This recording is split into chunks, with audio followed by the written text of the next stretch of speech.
नमस्कार दोस्तों। Welcome all of you. कैसे हैं आप सभी? काफ़ी लंबे समय बाद आपसे मुखातिब हो रहा हूं। उम्मीद है कि आप बहुत अच्छे होंगे, अपने अपने लक्ष्य की ओर, मंजिल की ओर बढ़ रहे होंगे। बहुत लंबे समय बाद आपसे मुखातिब हुआ हूं, कुछ मजबूरियां रही।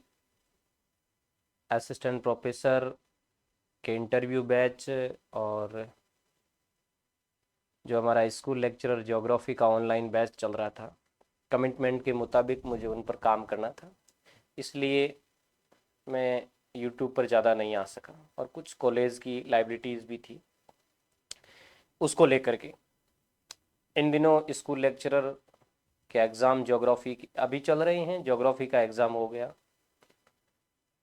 आज हम ज्योग्राफी के प्रश्न पत्र को विश्लेषित करेंगे। साथ ही मेरा आपसे टेलीग्राम चैनल पर समय समय पर संपर्क रहता था।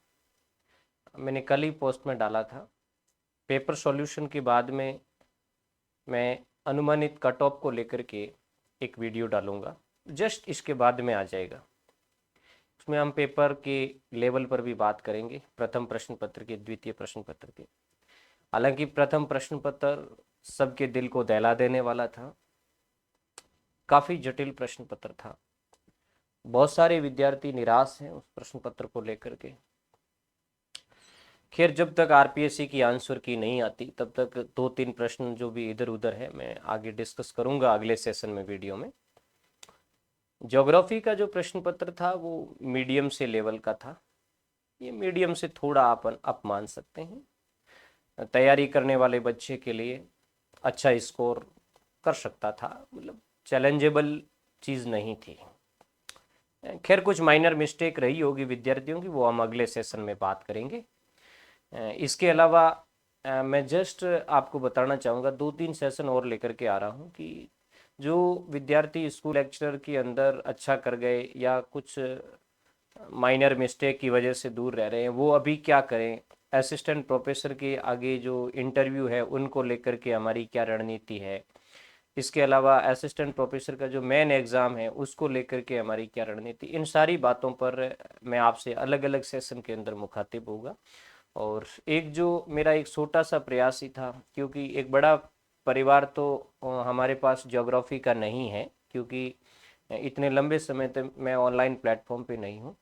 फिर भी मैंने स्कूल लेक्चरर के लिए एक प्रयास किया था, ऑनलाइन कोर्स आप तक उपलब्ध करवाया, टेस्ट सीरीज भी आप तक उपलब्ध करवाई। हालांकि समय के थोड़े अभाव के कारण और कुछ बहुत ही ज़्यादा व्यस्तता के कारण कुछ टेस्ट है वो मैं उपलब्ध नहीं करवा पाया, लेकिन मुझे विश्वास है कि जो चैप्टर जिस तरीके से बच्चों को प्रोवाइड करना चाहिए मैंने करवाया। मैं उसके एविडेंस भी साथ में रखूँगा।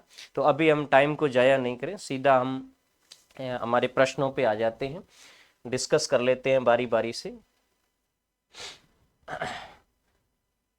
आप नोट करते रहिए। देखो, जब तक आरपीएससी की आंसर की नहीं आती तब तक हम पूर्ण रूप से किसी बात को ये नहीं कह सकते कुछ प्रश्नों पे कि यही सही है। मैं कभी इस बात को लेकर 100% दावा नहीं करता कुछ प्रश्नों में कि जो मैं बता रहा हूँ वो सही है।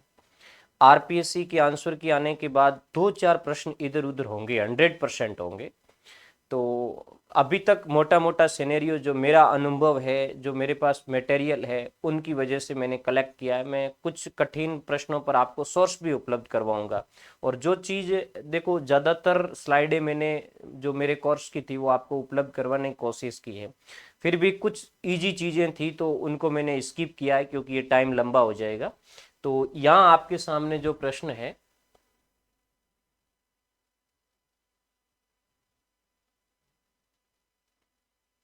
पहला जो प्रश्न है आपके सामने, सुदूर संवेदन में, देखो बहुत सारे प्रश्न आपने पढ़ लिए होंगे, अलग अलग जगह से आंसर की ढूंढी होंगी, तो मैं थोड़ा फास्टली चलूंगा। किसी भी प्रकार की आपकी प्रॉब्लम आती है और आप उस प्रॉब्लम का सॉल्यूशन चाहते हैं, तो आप मेरे कॉन्टेक्ट नंबर है उस पर आप मैसेज कर सकते हैं। अपने प्लेटफॉर्म के हैं, ये नंबर है, इन पर आप व्हाट्सएप मैसेज कर दीजिए 8619546073। कोई एविडेंस वगैरह आपको चाहिए, कोई आपका कंसेप्ट क्लियर नहीं है, आप मुझसे समझना चाहते हैं, तो आप मैसेज डाल दीजिए इस पे, जब भी मैं फ्री होऊंगा आपको बता दूंगा। ठीक है, उसके बाद हम पहले प्रश्न पे आ जाते हैं। सुदूर संवेदन में विद्युत चुंबकीय स्पेक्ट्रम की किस तरंगदैर्ध्य का उपयोग किया जाता है? 4 ऑप्शन थे, 0.3 से 0.2 नैनोमीटर, 0.4 से 0.7 माइक्रोमीटर, 0.1 से 30.7 सेंटीमीटर और 8 से 14 माइक्रोमीटर। इसमें ये नहीं है, ये नहीं है, ये और ये तीनों राइट है। इसका मतलब बी, सी और डी होगा। विद्यार्थियों बिल्कुल साफ बता दूं, मैंने रिमोट सेंसिंग की क्लास डाली थी और मैं क्लास नंबर भी आपको बता देता हूं। मेरे कोर्स की जो 22वीं क्लास थी, जो रिमोट कार्टोग्राफी की 22वीं और ऑल ओवर 186 186वीं जो क्लास थी, 186वीं क्लास, उसके अंदर मैंने ये पूरा एकदम कंसेप्ट बताया है। देखो ये जो कंसेप्ट था, दृश्य प्रदेश 0.4 से 0.7 माइक्रोमीटर स्पष्ट लिखा हुआ है, सुदूर संवेदन में उपयोगी है। उसके बाद इंफ्रारेड जो 0.7 से 100 माइक्रोमीटर है, ये सुदूर संवेदन में उपयोगी है। और उसके बाद नीचे हमने लिखा था अलग अलग दो इंफ्रा, देखो 8.0 से 14 माइक्रोमीटर स्पष्ट लिखा हुआ है, यहाँ स्लाइड पूरी नहीं हुई, नीचे लिखा हुआ है स्पष्ट सुदूर संवेदन में उपयोगी है। ऐसे डिफिकल्ट प्रश्नों को भी मैंने कोर्स में बिल्कुल व्यवस्थित तरीके से किया था, जो बच्चा ढंग से पढ़ करके गया था वो आराम से इस प्रश्न को करके आया है। नेक्स्ट प्रश्न पर हम बात करें। प्रश्न नंबर 2, सही कथनों को चुनिए। पंजाब और हरियाणा, अब देखो ये प्रश्न था एनसीईआरटी में से सीधा सीधा, कुछ चीजें मैंने कोर्स के अंदर एविडेंस में आपको दी है, मैं बता दूंगा। सही कथनों का चुनाव कीजिए। पंजाब और हरियाणा पारंपरिक रूप से चावल उत्पादन क्षेत्र है। गेहूं हिमालय की उच्च भूमियों में वर्षा आधारित फसल है। भारत में चाय बागान की शुरुआत है वो 1840 के दशक में हुई थी। इसमें ये चीज गलत है, पंजाब और हरियाणा परंपरागत चाय उत्पादक नहीं है, ये आप ध्यान रखना। ओके, ये सही है और ये दोनों सही है, इसका मतलब बी और सी सही होगा। ओके, ये बी और सी है। इसकी मैंने चाय बागान वाले को तो स्पष्टतः बताया था। टेस्ट नंबर मैं आपको बता देता हूं, टेस्ट नंबर 17 के अंदर मैंने ये प्रश्न डाला था और टेस्ट नंबर 17 में ये प्रश्न हूबहू था, भारत में चाय बागान की शुरुआत कब हुई? 1840 के दशक में। ठीक है, उसके बाद में नेक्स्ट आ जाए, डोडा बेटा चोटी निम्नलिखित में से कौन सी पर्वत श्रृंखला में? बिल्कुल सिंपल प्रश्न है, इसमें ज्यादा कोई गहराई वाली बात नहीं है और एविडेंस चाहिए, मैंने बताया था। ये देखिए नीलगिरी पर्वत श्रेणी स्पष्ट लिखा था और यहां लिखा था मैंने डोडा बेटा। खैर ये तो हर बुक के अंदर मिल जाएगा, कोई इसमें बड़ी बात नहीं है। उसके बाद नेक्स्ट देखिए, थारनथ्वेट के 1948 के जलवायु वर्गीकरण में संभाव्य वाष्पन वाष्पोत्सर्जन पीईटी की गणना, यानी संभाव्य वाष्पोत्सर्जन की गणना किस आधार पर की जाती है? ये कठिन प्रश्न था विद्यार्थियों। एक चीज मैं आपको और बताना भूल गया कि मैं इसमें बताऊंगा कि कितने कठिन प्रश्न है, इससे ही अपनी मेरिट डिसाइड होगी। और जिस विद्यार्थी के कठिन प्रश्न सही हुए हैं, यानी टफ प्रश्न सही हुए, वो विद्यार्थी मेरिटोरियस है। एक तो पहला प्रश्न कठिन था जो सुदूर संवेदन वाला था वो, और एक ये प्रश्न कठिन प्रश्नों में आता है। इसमें औसत मासिक तापमान से, औसत वार्षिक तापमान से, औसत अधिकतम मासिक, औसत मासिक वर्षण से, इसमें औसत मासिक तापमान सही है और इसको मैंने स्पष्टतः लिखाया था विद्यार्थियों। ये देखिए, और ये क्लास भी मैं आपको बता दूं, क्लास नंबर 17, जो टोटल 262वीं क्लास है अपनी, 262 262वीं क्लास के अंदर ये स्पष्ट पड़ा है। 1948 में ये संशोधन दिया और वनस्पति के आधार पे, ध्यान रखना ये वनस्पति के आधार पे नहीं था, मैंने स्पष्ट लिखाया था और बच्चों को बताया था कि ये वनस्पति के आधार पे नहीं है, संभाव्य वाष्पीकरण वाष्पोत्सर्जन के आधार पे है। और नीचे स्पष्ट लिखा था औसत मासिक तापमान के आधार पर परिकलन किया जाता है। अब इससे एकदम बढ़िया चीज क्या हो सकती है? जिस भी बच्चे ने इसको पढ़ा, क्योंकि मैं ज्यादा लिखवाता ही नहीं हूं, बिल्कुल सिंपल सी चीज लिखवाता हूं, जो प्रश्न वैल्यूएबल होते हैं उनको हम नोट कर लेते हैं। नेक्स्ट प्रश्न पर बढ़े। अगला प्रश्न देखिए, पहाड़ी ढाल चक्र सिद्धांत कोई बड़ी चीज नहीं है। पहाड़ी ढाल चक्र सिद्धांत जिसने भी पढ़ा है, सिंपली ढाल के नियम एलसी किंग का है, स्पष्टतः लिखा था मैंने एलसी किंग के बारे में। ये देखिए, पहाड़ी ढाल चक्र मॉडल एलसी किंग का 1953 में। मैं इसका एविडेंस देना चाहता हूं, जैसे ये जो था वाष्पीय वाष्पोत्सर्जन, ये 98वीं क्लास के अंदर पढ़ा है, अपनी क्लास नंबर 98 है उसकी स्लाइड में है। मैंने स्लाइडें भी उपलब्ध करवाई, ये सारी स्लाइडें आपको उपलब्ध करवाई थी। ये पहाड़ी ढाल चक्कर का सिद्धांत, एलसी किंग, ठीक है। और ये जो अपनी क्लास थी वो 208वीं क्लास थी, 208। ये मैंने सीधा वहां से स्क्रीनशॉट लेकर के आप तक पहुंचाया है। उसके बाद नेक्स्ट देखिए, भारत की प्रथम राष्ट्रीय जनसंख्या नीति कब घोषित की गई? या 96 है, 76 है, ये उत्तर सही है, ठीक है, 1976 में। इसका एविडेंस मैंने स्पष्ट लिखा था, आप अच्छी तरीके से देखिए।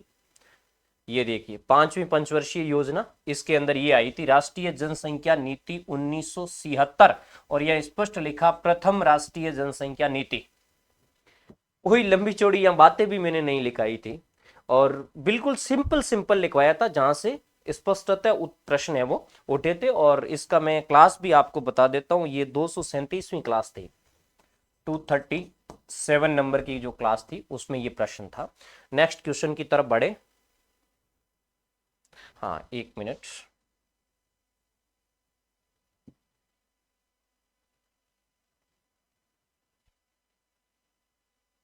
स्लाइड स्लिप करके चलना पड़ेगा।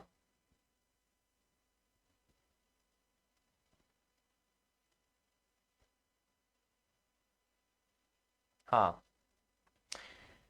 नेक्स्ट क्वेश्चन है, भरतपुर एवं अलवर जिले का अधिकांश भाग किन समवर्षा रेखा के मध्य है? विद्यार्थियों, बहुत ही इंपॉर्टेंट प्रश्न है, और इसमें आपका उत्तर राइट होगा 600 से 700 मिलीमीटर। सॉरी, ये 600 से 700 मिलीमीटर, ओके। और ये प्रश्न मैंने बकायदा यहां इसके मैप के जरिए भी बताया था, जो राजस्थान की, इसमें यहां मैंने स्लाइड नीचे है, ये थोड़ा सा बीच में एक और आया है प्रश्न है जिसका एविडेंस है। ये देखिए आप, ये मैंने जब राजस्थान की वर्षा ऋतु का डिस्कस किया था, और उस समय इसका मैंने क्लियरिफिकेशन दिया था। वैसे ये नहीं बताया था किस किस के मध्य है, बट मैंने ये जरूर कहा था कि इसमें एक तो आप 900 मिलीमीटर वाले को देखना, मेरा वीडियो आप जाकर के देख लेना, जो राजस्थान की 12वीं क्लास है राजस्थान की, है ना, उसमें मैंने स्पष्ट कहा था कि एक तो 900 मिलीमीटर वाली को ध्यान रखना, मिलीमीटर इसको सेंटीमीटर में बदले 90, एक सबसे कम वाली का ध्यान रखना। एक मोटा मोटा आइडिया ये रखना कि ये किन जिलों से होकर के गुजरती है। तो या मैं झूठ नहीं बोलना चाहता, केवल इसका नहीं कहा था मैंने 700 और 600 का, बट जिसने भी इस मैप को ढंग से देखा, क्योंकि मैंने स्लाइड उपलब्ध करवाई थी उसके अंदर, इस मैप को ढंग से देखा था, तो एक बार अपने दिमाग में ये सिनेरियो सेट हो गया था कि कौन कहां से होकर गुजरती है। तो ये देखिए, भरतपुर, अलवर और इन जिलों से होकर के ये गुजरती है, ओके। ये हो गया 7वां क्वेश्चन। उसके बाद में 8वां क्वेश्चन देखिए, निम्नलिखित को सुमेलित कीजिए तथा नीचे दिए गए कूट का सही उपयोग कीजिए। ये टेस्ट नंबर 24 के अंदर प्रश्न आया था, जिसमें मैंने खनिजों का जो चैप्टर डाला था वहां से, क्योंकि राजस्थान के खनिजों की क्लास थी वो पूर्ण नहीं हो पाई थी। इसमें आपका 2 नंबर राइट होगा, ये वाला चैप्टर राइट होगा। 2 नंबर, ए का 4, ये अक्वानी, ये सीसा जस्ता का है, और रामपुरा आगुचा, सॉरी अक्वानी है वो तांबे का है।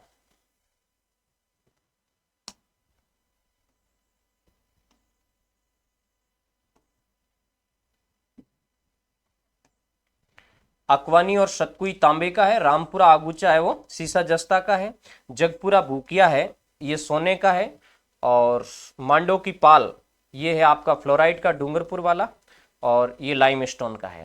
हालांकि इसमें ये चीज मैंने वहां नहीं बताई थी, क्योंकि ये थोड़ा सा गहरा है, बाकी वाली चीजें अपनी आई थी। नेक्स्ट पे चले।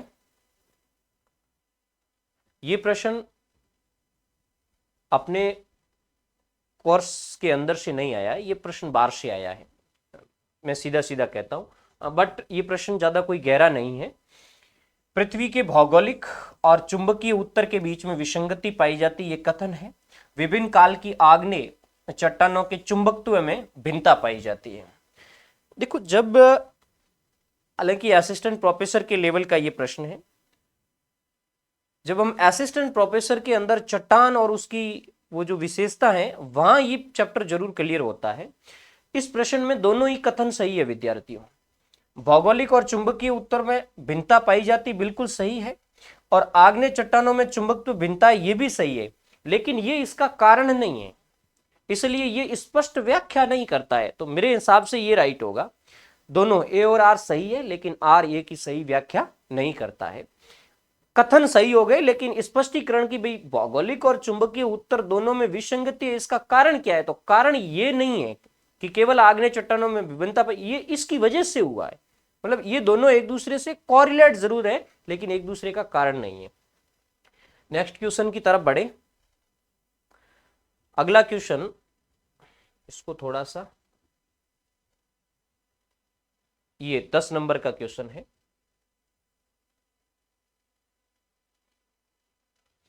निम्नलिखित उपागमों को कालक्रम के अनुसार व्यवस्थित करें और नीचे दिए गए कूट का उपयोग करें। ये मेरी मानव भूगोल की जो क्लास थी उसके अंदर से बिल्कुल स्पष्टता मैंने एक स्लाइड बताई थी, अभी आपको बताऊंगा, जिसमें मानव भूगोल के उपागम पर बात की गई है और इसको कालक्रम के अनुसार व्यवस्थित करने को कहा गया है, जिसमें क्षेत्रीय विभेदन, स्थानिक संगठन, अन्वेषण और विवरण और प्रादेशिक विश्लेषण। आपको पता है इसमें अन्वेषण और विवरण ये सबसे पहले आता है। जब हम ह्यूमन ज्योग्राफी का एक कालक्रम देखते हैं, इस प्रश्न में आपका सी राइट होगा, 3 नंबर का आंसर। ये देखिए, इसमें सबसे पहले आता है अन्वेषण और विवरण,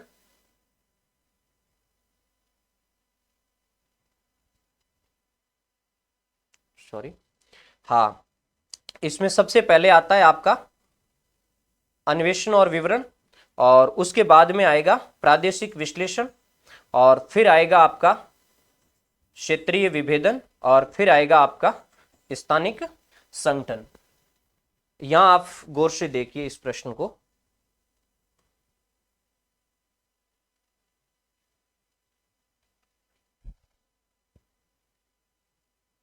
ये देखिए, ये मैंने एक स्लाइड आपके सामने रखी है, ये अपनी 126 नंबर की क्लास है, 126 नंबर की।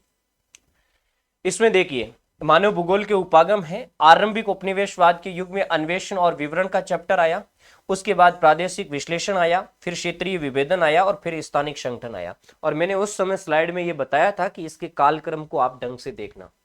उसके बाद नेक्स्ट क्वेश्चन पे आ जाएं।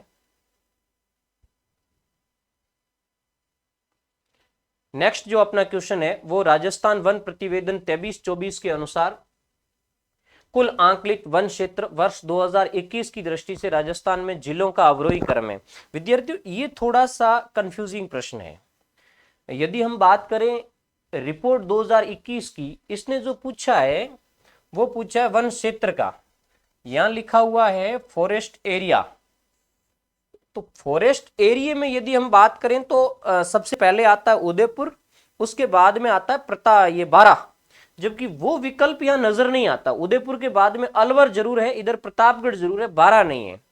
यदि हम लैंड एरिया, फॉरेस्ट एरिया की बात करें तो ये प्रश्न मेरे हिसाब से थोड़ा डाउटेबल है, डिलीट भी हो सकता है, या फिर इसका जो उत्तर माना तो फिर ये लैंड कवर के हिसाब से मानेगा, वन आवरण के हिसाब से मानेगा। और वन आवरण के अंदर जो आपका दूसरा विकल्प है उदयपुर, अलवर, प्रतापगढ़, बारां, ये सही बैठता है।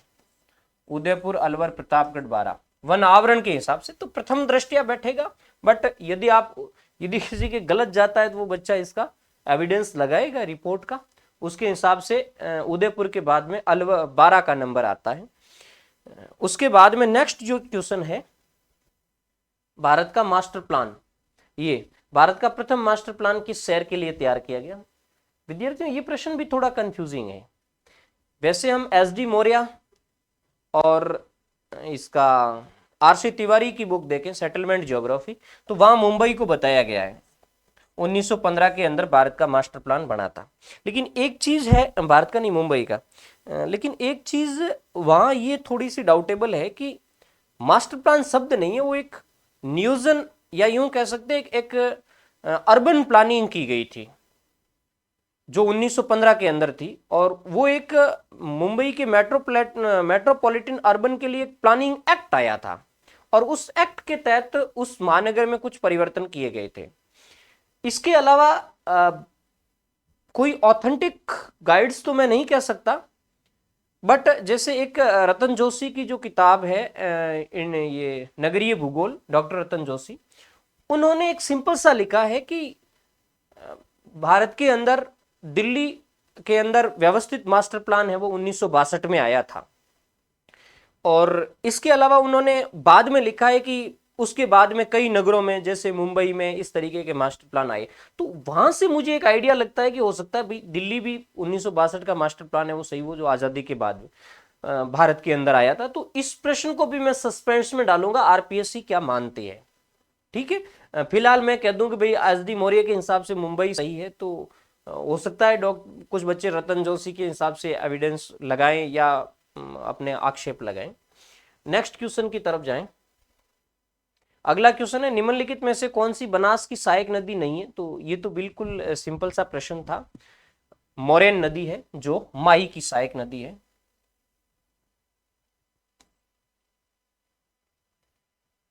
मोरेन है,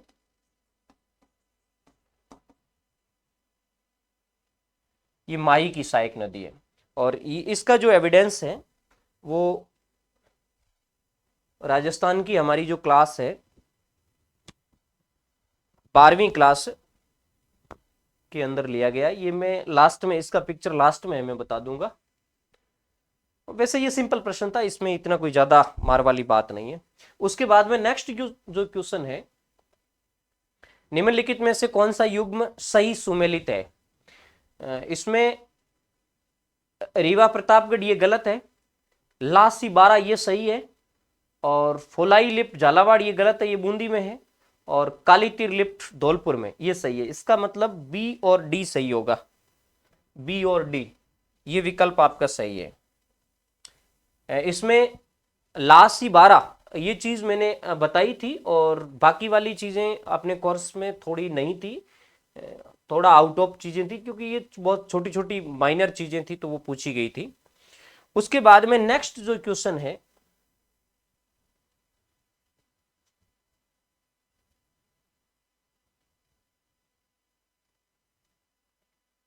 पंद्रहवां क्वेश्चन, ऊपरी वायु में व्यापारिक पवनों के तापमान व्युत्क्रमण साधारण जुड़े हुए हैं। ये काफी गहरा प्रश्न है, ये कठिन प्रश्नों में से एक है। उष्ण और उपोष्ण कटिबंधीय क्षेत्रों के गर्म चक्रवातों से, उष्ण कटिबंधीय क्षेत्रों के गर्म प्रति चक्रवातों से, उष्ण कटिबंधीय क्षेत्रों में जेट धाराओं के नीचे गमन से, और गर्म हवाओं के ऊपर ठंडी जल धाराओं से। थोड़ा सा स्लाइड मिस्टेक हो रही है।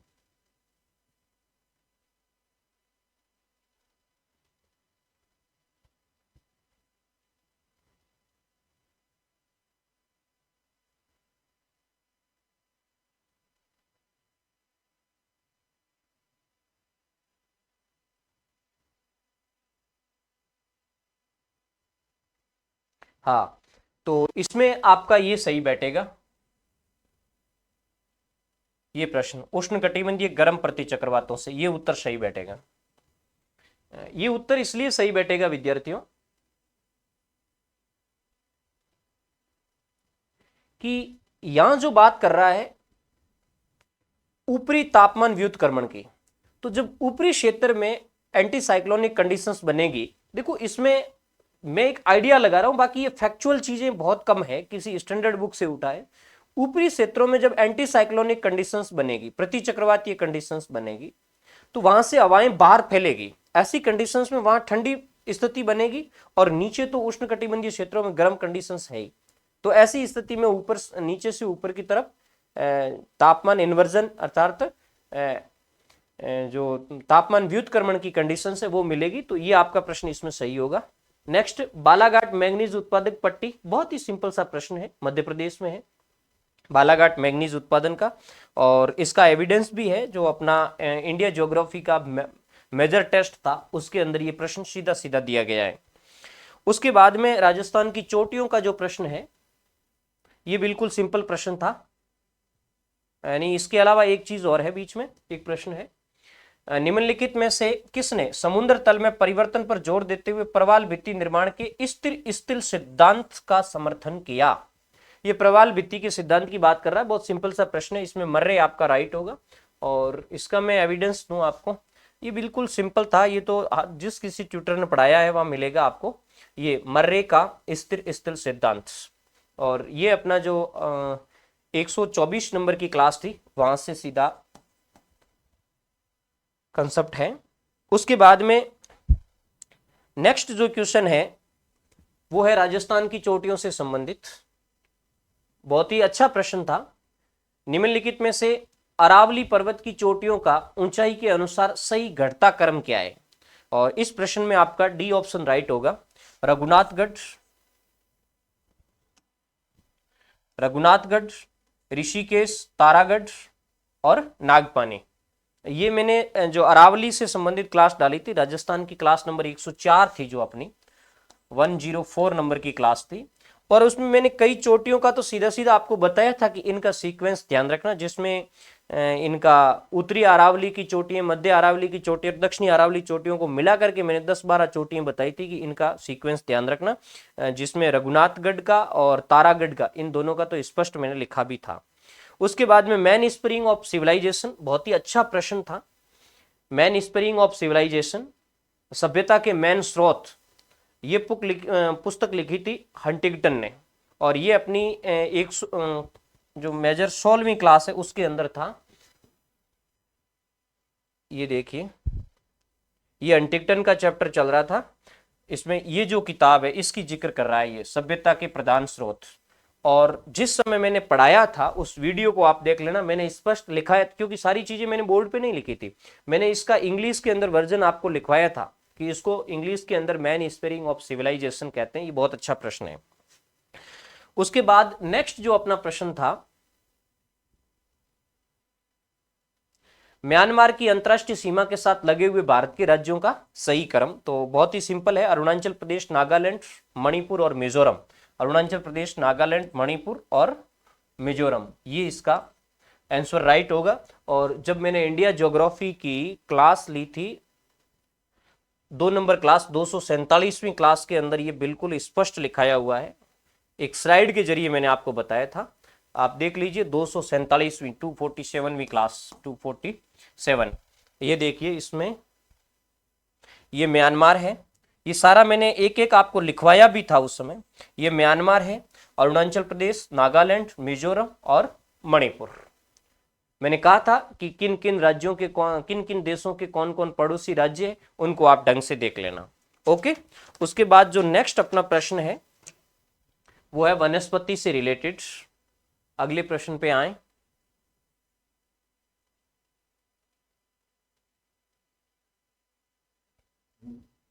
सॉरी, इधर होगा। हाँ,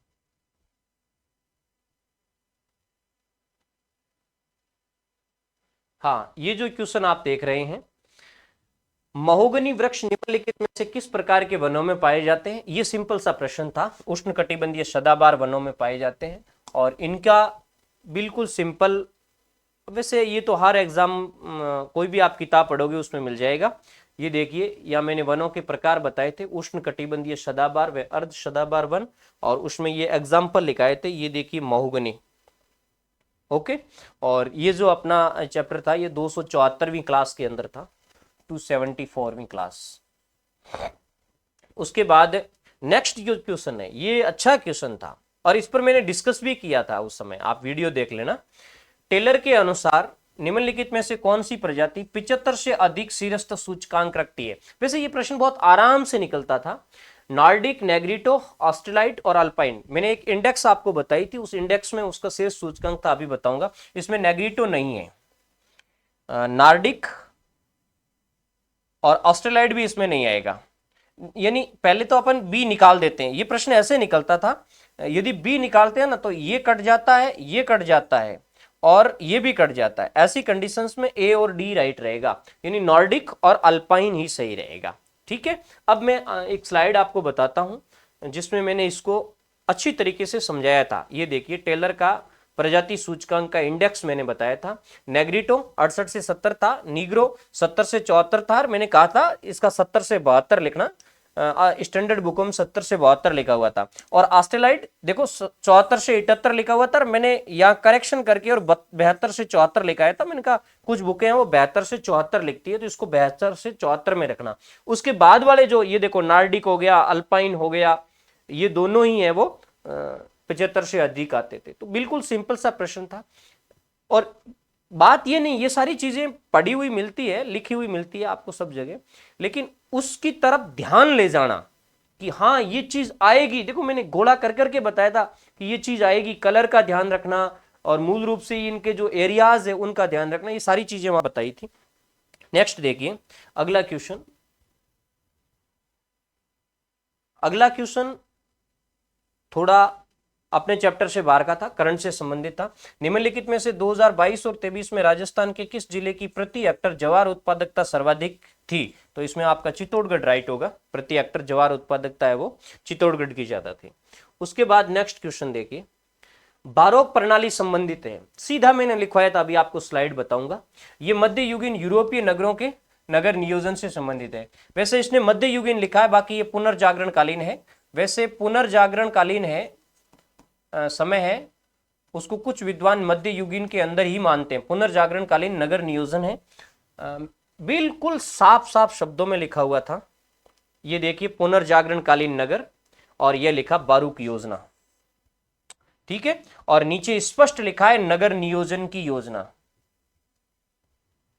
अब जब कोई स्पेसिफिक शब्द है, या मैंने डायग्राम बना करके भी बताया था कि किस तरीके से प्लानिंग किया जाता, चौड़े मार्ग तथा एक बिंदु से विभिन्न दिशाओं में निकलने वाले हुए मार्ग, तारक प्रतिरूप की यह अच्छे एग्जाम्पल है बारूक प्रणाली वाले नगर। तो अच्छी तरीके से जिसने भी पढ़ा था बिल्कुल सिंपल नोट्स के रूप में आपके सामने आया था। उसके बाद नेक्स्ट क्वेश्चन वॉन ट्यूनेन का, तो ये प्रश्न तो मैंने कहा था 100% आएगा। वॉन ट्यूनेन के सिद्धांत के अनुसार एक किसान का लाभ है, ये प्रश्न कई बार पूछा गया हो, रिपीटेबल क्वेश्चन है। इसमें वस्तु का विक्रय मूल्य है, उत्पादन की लागत है, और परिवहन की लागत है, श्रम नहीं है। तो एबीसी जिसके अंदर होगा वो राइट है, ये नहीं, ये होगा एबीसी। ओके, और इसको मैं इस तरीके से भी बता दूं, बहुत ही सिंपल इसका एग्जाम्पल देकर के मैंने बताया था। ये देखिए किसान का लाभ, एक फॉर्मूला होता है P is equal V minus E plus T. तो ये जो P होता है ये प्रोडक्ट इज इक्वल V का मतलब होता है विक्रय मूल्य, ये मैंने लिखाया था। E का मतलब होता है उत्पादन लागत, और T का मतलब होता है परिवहन खर्च। ये तीनों चीजें आपके सामने आई थी, तो एकदम प्रश्न आसानी से निकाला जा सकता था। नेक्स्ट जो क्वेश्चन है, हाँ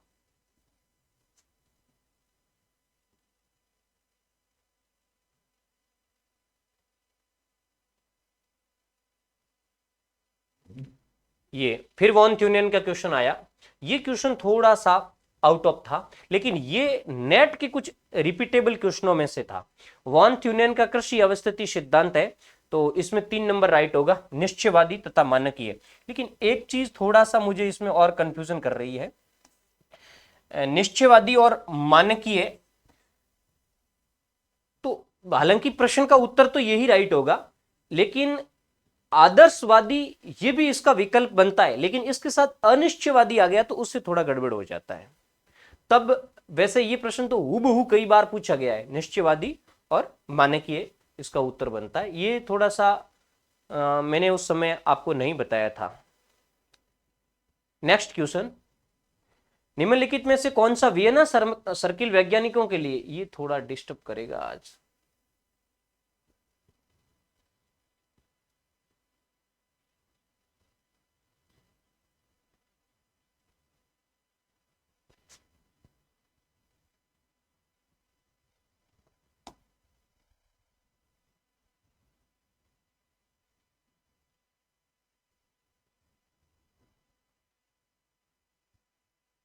हाँ ये देखिए, निम्नलिखित में से कौन सा वियना सर्किल वैज्ञानिकों के लिए निर्धारित विज्ञान नियमों से संबंधित नहीं है?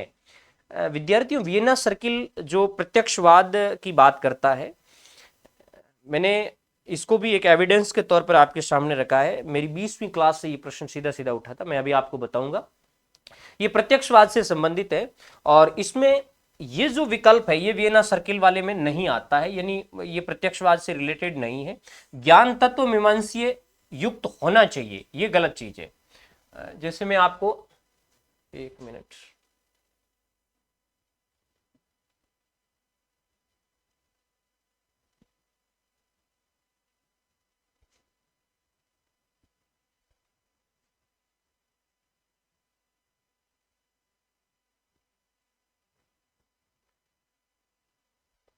ये यहाँ बता देता हूँ। ये जैसे वियना सर्किल का चैप्टर था, मैंने प्रत्यक्षवाद के दौरान बताया था। वियना सर्किल, वियना समूह प्रत्यक्षवादी विद्वानों का समूह था और तर्क संगत के आधार पर बात करता था। हालांकि इसमें मैंने ये सारा लिखा है, देखो ये इसमें जो आपके तीनों चैप्टर आते हैं, आनुभाविक लक्ष्य की बात करता है ये, और ज्ञान मूल्य मुक्त की बात करता है ये, और परीक्षण की बात करता है। देखो ज्ञान मूल्य निरपेक्ष मानता है, ये चैप्टर यहां से क्लियर हो रहा है। और ये तार्किकता की बात करता है, इसका मतलब सिद्धांत की बात करता है, तथ्य की बात करता है। और ये चीज देखा है, ये दर्शन के खिलाफ है, प्रतिकूल है। वो चीज वहां आती है जो अपन बात करते हैं तत्व मीमांसा युक्त होने की। तो ये कह रहा है कि ये दर्शन के खिलाफ था, इसका मतलब जो तत्व मीमांसा की बात कर रहा है वो गलत है, जबकि वो कह रहा है कि तत्व मीमांसा है। ठीक है। ये जो प्रश्न था अपना, ये 20वीं क्लास से आया था। उसके बाद नेक्स्ट क्वेश्चन, ये बहुत सिंपल सा क्वेश्चन है। जनगणना 2011 के अनुसार भारत में क्रमशः न्यूनतम और अधिकतम जनघनत्व वाले, तो इसमें अरुणाचल प्रदेश और बिहार आएगा। ये अपने टेस्ट का 34वां प्रश्न है, सीधा का सीधा प्रश्न पूछा गया है। थोड़ा मैं फास्ट चलूंगा, अभी क्लास थोड़ी लंबी हो जाएगी, स्लाइड को बहुत ही सिंपली चलाऊंगा मैं। उसके बाद नेक्स्ट है, जवार द्वारा उत्पन्न धारा जब जल डमरू अथवा खाड़ी से गुजरती है तो जानी जाती है। ये थोड़ा सा कंफ्यूजिंग प्रश्न है। इसमें जैसे ये तो नहीं होगा, ज्वारीय रेंज नहीं है और आयतन भी नहीं होगा।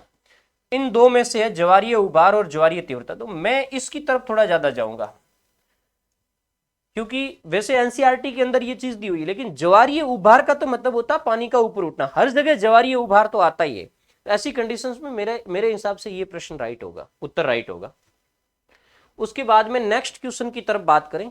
ये बहुत सिंपल सा क्वेश्चन था, जिसने पढ़ा है, यदि आपने ढंग से उस पॉलिसी को पढ़ा है तब ये प्रश्न मिलेगा।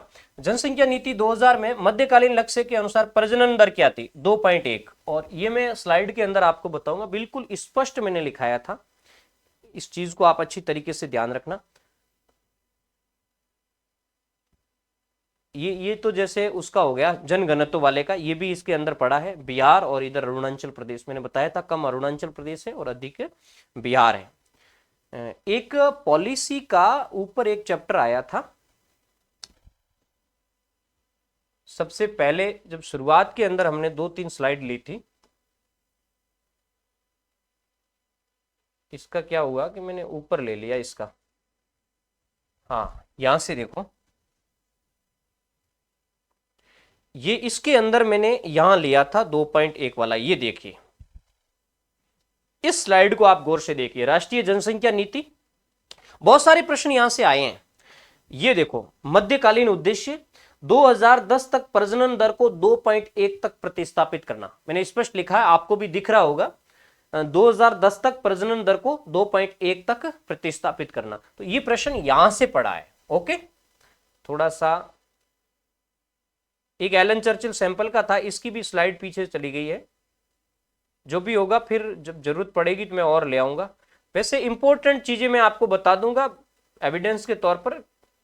कई बार स्टूडेंट इस बात को लेकर प्रश्न उठाते हैं, फिर भी मैं जो कोशिश करता हूं वो मन से करता हूं, और मन से की गई कोशिश है वो कभी बेकार नहीं जाती है। हाँ, नेक्स्ट क्वेश्चन की तरफ आए।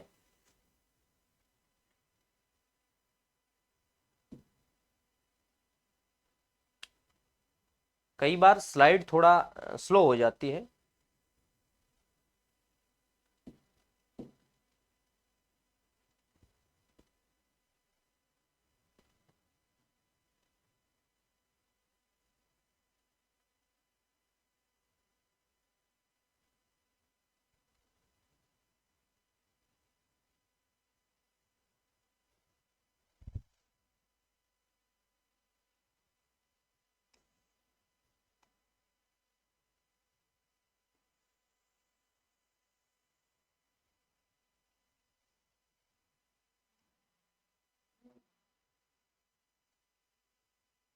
ये जो क्वेश्चन है अपने सामने, ये 31वां क्वेश्चन है।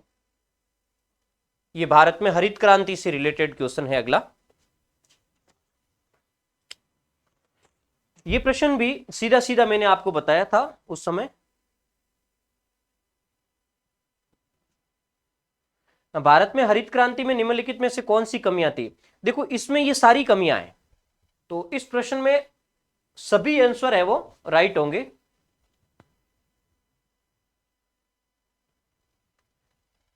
स्लाइड थोड़ी प्रॉब्लम कर रही है, इसको थोड़ा सा सिंपली देखें।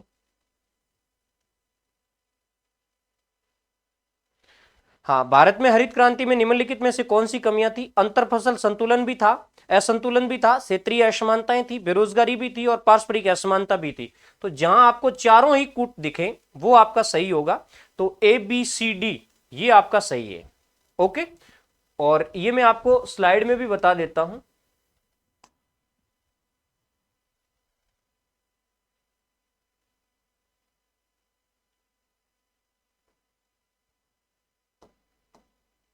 ये थोड़ा स्लो हो गई है।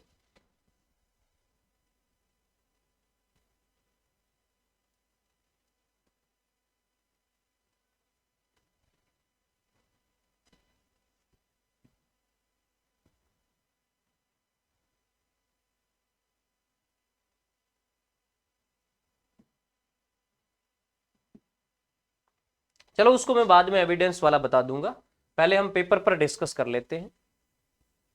हाँ, उसके बाद में नेक्स्ट क्वेश्चन पर आए, आग्नेय चट्टान वाले पे। ये जो क्वेश्चन है आग्नेय चट्टान वाला, ये आग्नेय चट्टानों में निम्नलिखित में से कौन सी एक विशेषता पाई जाती है? इसमें अपसल्कन, रवेदार, जीवाश्म और परतें। तो इस प्रश्न का उत्तर परतें राइट होगा, सॉरी रवेदार राइट होगा। न तो इसमें जीवाश्म है, न इसमें परतें पाई जाती है, और न इसमें अपसल्कन मतलब एक्सफोलिएशन का जो प्रोसेस होता है वो इसमें होता है। उसके बाद में नेक्स्ट जो क्वेश्चन है, प्लेन टेबल सर्वेक्षण में त्रिपाद स्टैंड की ऊंचाई, तो इसमें आपका आंसर होगा 1.50 मीटर। ये भी अपने फॉर्स से सीधा लिया गया है, उसको मैं वहां स्लाइड के जरिए आपको बता दूंगा, स्लाइड जब रन करनी शुरू होगी।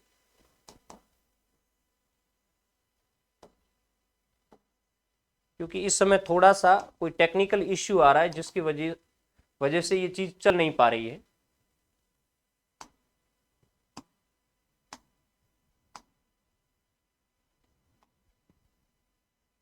हाँ, नेक्स्ट क्वेश्चन पर आए। निम्नलिखित मानों के लिए मानक विचलन की गणना कीजिए तथा सही उत्तर का चयन कीजिए। मैंने मानक विचलन को बिल्कुल स्पष्ट पढ़ाया था, यदि आप इसको फॉर्मूले में डाल करके गणना करोगे तो ये आपकी गणना सही आएगी, 2.83। कई बार बच्चे कैलकुलेशन में हल्की सी भी मिस्टेक करते हैं तो इसका उत्तर है वो गलत हो जाता है, लेकिन मैंने एक फिक्स फॉर्मूले के तहत आपको बताया था। उसके बाद नेक्स्ट जो क्वेश्चन है,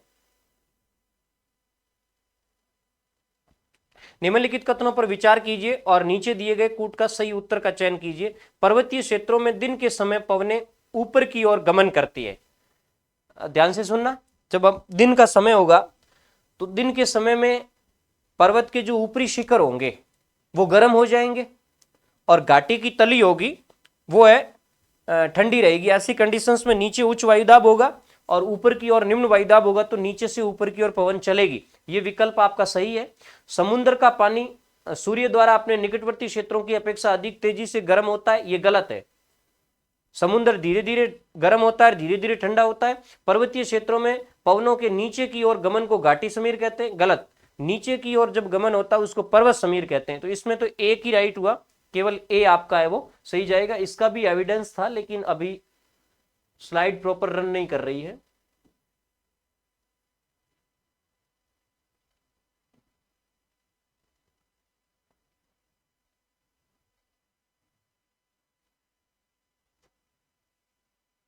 उसके बाद नेक्स्ट क्वेश्चन देखें। अगला जो क्वेश्चन है,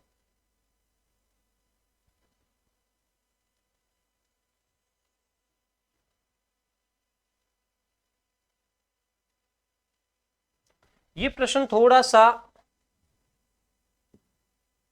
अलग से पूछा गया था, थोड़ा गहरा प्रश्न था। हालांकि ये अपने सिलेबस का हिस्सा नहीं था।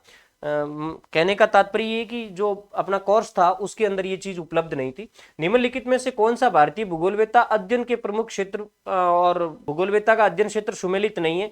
इसमें एस एम अली ऐतिहासिक भूगोल, ये तो सही है क्योंकि इसने जो ज्योग्राफी ऑफ पुरान्स लिखा था। जो आर एन दुबे है वो आर्थिक और वाणिज्य भूगोल, ये भी सही है। ये गलत है, जॉर्ज कुरियन वाला गलत है। और एस बी चटर्जी भारत का प्रादेशिक भूगोल, ये इसने लिखा था। तो ये 4 सही हो गए, ये 3 सही हो गए, ये गलत है। उसके बाद नेक्स्ट जो क्वेश्चन था ये बहुत इजी सिंपल सा क्वेश्चन था। सुराघाट, जब हम अरावली के दर्रों को पढ़ते हैं तो सुराघाट उसमें आता है। तो सुराघाट एक है, तो इसमें 2 चीजें हैं, तो ये आपका 3 नंबर सही बैठेगा। सुराघाट एक दर्रा है जो मध्य अरावली के अंदर पाई जाती है। ये ब्यावर क्षेत्र में है, तो ये मध्य अरावली का होगा। काश इसकी स्लाइड होती तो मैं अभी आपको इसका पूरा पूरा है वो एनालिसिस करके बता देता, बट इसकी स्लाइड अभी रन नहीं हो रही है। चलो कोई बात नहीं, नेक्स्ट चलते हैं। जब भी स्लाइड होगी तो मैं स्लाइड को दोबारा बता दूंगा सारी चीजें उसके अंदर। निम्नलिखित में से कौन सा एक माल्थस के अनुसार जनसंख्या नियंत्रण के लिए उत्तरदायी कारक है? विवाह स्थगन की बात वो करता है, परिवार नियोजन के कृत्रिम साधन इसकी बात वो नहीं करता है।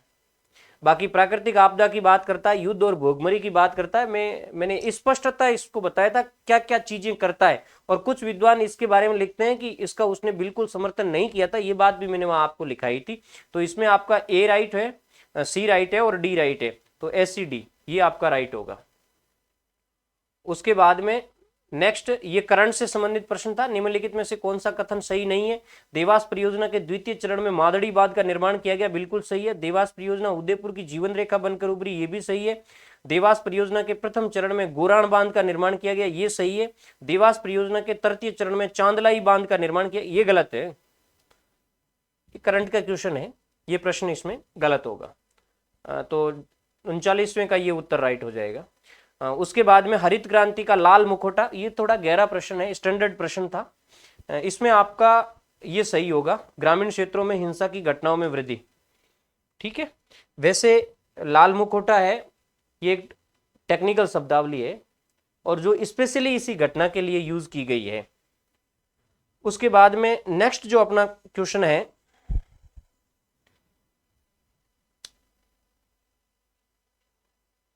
ये बहुत इजी क्वेश्चन था।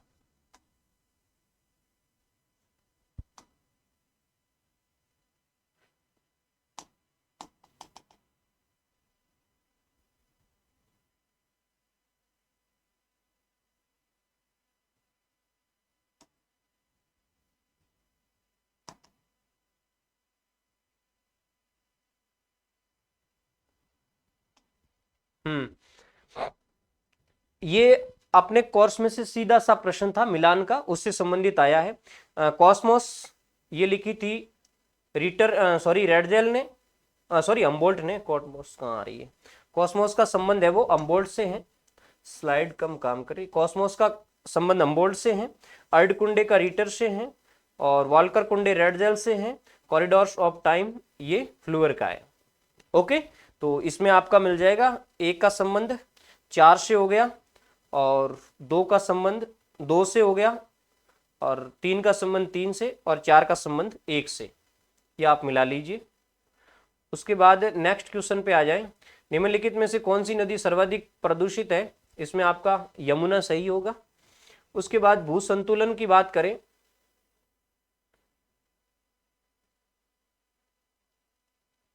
भू संतुलन या समस्थिति के संदर्भ में निम्नलिखित में से कौन सा कथन सत्य है? तो इसमें प्राट के सर्वेक्षण के दौरान कल्याण, वैसे ये कालियाना लिखा है, ये कल्याण और कल्याणपुर के बीच में गुरुत्वाकर्षण में अंतर 10 सेकंड से कम था। देखो प्राट ने जब पहले इसका किया था जॉर्ज एरी ने, तो एरी ने इसका कम बताया था, 5 सेकंड के आसपास बताया था। लेकिन जब प्राट ने इसका किया था तो प्राट ने इसका ज्यादा बताया था। ठीक है ना, तो ये बात प्राट की पूछ रहा है, तो प्राट वाले में ये गलत होगा। ठीक है, और प्राट की अभिधारणा थी कि स्तंभ जितना बड़ा होगा घनत्व उतना अधिक होगा, ये गलत है। और उसके बाद में प्राट का सिद्धांत, प्लवन सिद्धांत, ये गलत है क्योंकि प्लवन सिद्धांत तो हैरी का था। प्राट के सर्वेक्षण के दौरान कल्याण और कल्याणपुर के बीच में गुरुत्वाकर्षण का अंतर 10 सेकंड से अधिक था, ये विकल्प आपका सही बैठेगा क्योंकि इसने जो अंतर बताया था वो 15 का बताया था, आपको पता हो तो। ठीक है, तो ये 10 से अधिक का हो गया। निम्नलिखित में से कौन सा, नेक्स्ट प्रश्न बहुत ही अच्छा प्रश्न है ये, निम्नलिखित में से कौन सा सुमेलित है। देखो ये प्रश्न जिसने भी मॉडल्स पढ़े हैं प्रवास के, वहां से बिल्कुल सीधा उठा हुआ ये प्रश्न है। और इसमें आपका जैसे अंतःक्रिया के मॉडल की बात की है, ये तो एलसी कैरी का, एससी कैरी का है, ये बिल्कुल सही है। और उसके बाद में फुटकर गुरुत्व का है तो ये रैली का है, ये पीडी कन्वर्स का नहीं है। और अलगाव बिंदु है, ये कन्वर्स का है, ये रैली का नहीं है। तो इसमें केवल एक ही राइट होगा, ए राइट होगा। ठीक है, उसके बाद में नेक्स्ट क्वेश्चन पे आ जाएं।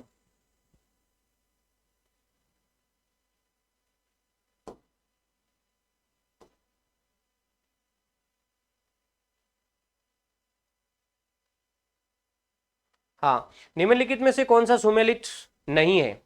जिसने भी ये भू आकृतियों का चैप्टर पढ़ा है वो बच्चा ये प्रश्न सही करके आया है। पवन द्वारा निर्मित अपर्दनात्मक भू आकृति यारडांग सही है। हिमानी द्वारा निर्मित निक्षेपित भू आकृति कैम सही है। पवन द्वारा निर्मित निक्षेपित भू आकृति इंसेलबर्ग, ये गलत है। इंसेलबर्ग पवन द्वारा निक्षेपित नहीं है, हाँ पवन बनाता जरूर है लेकिन ये निक्षेपित नहीं है, तो बिल्कुल निकट गया। ये हिमानी वाला नूनाटक है, इसमें ये हो गया। ये प्रश्न बहुत ही अच्छा प्रश्न था और बिल्कुल सिंपल और सीधा सा मैंने डायग्राम बना करके आपको बताया था।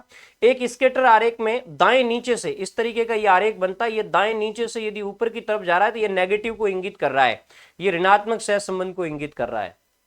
ये मैं आगे जब स्लाइड को दोबारा रीओपन करके ये चीज आपको बता दूंगा, ये नेगेटिव को इंगित कर रहा है।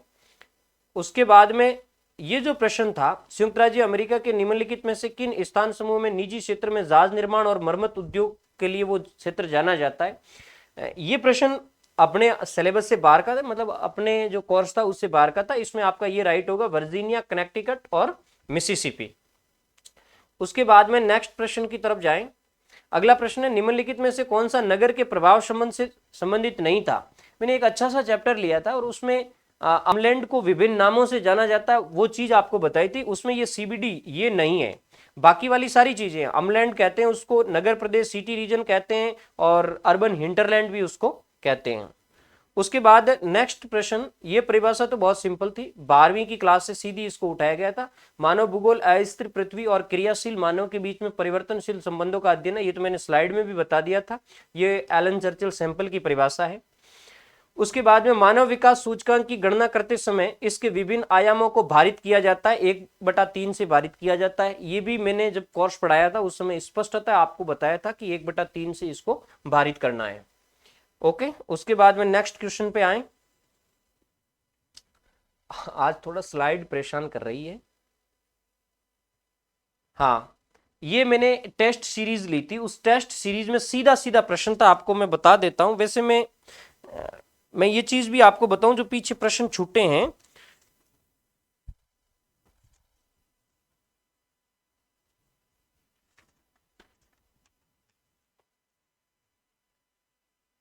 जैसे प्राट वाला प्रश्न था तो वो अपनी 48वीं क्लास से आया था।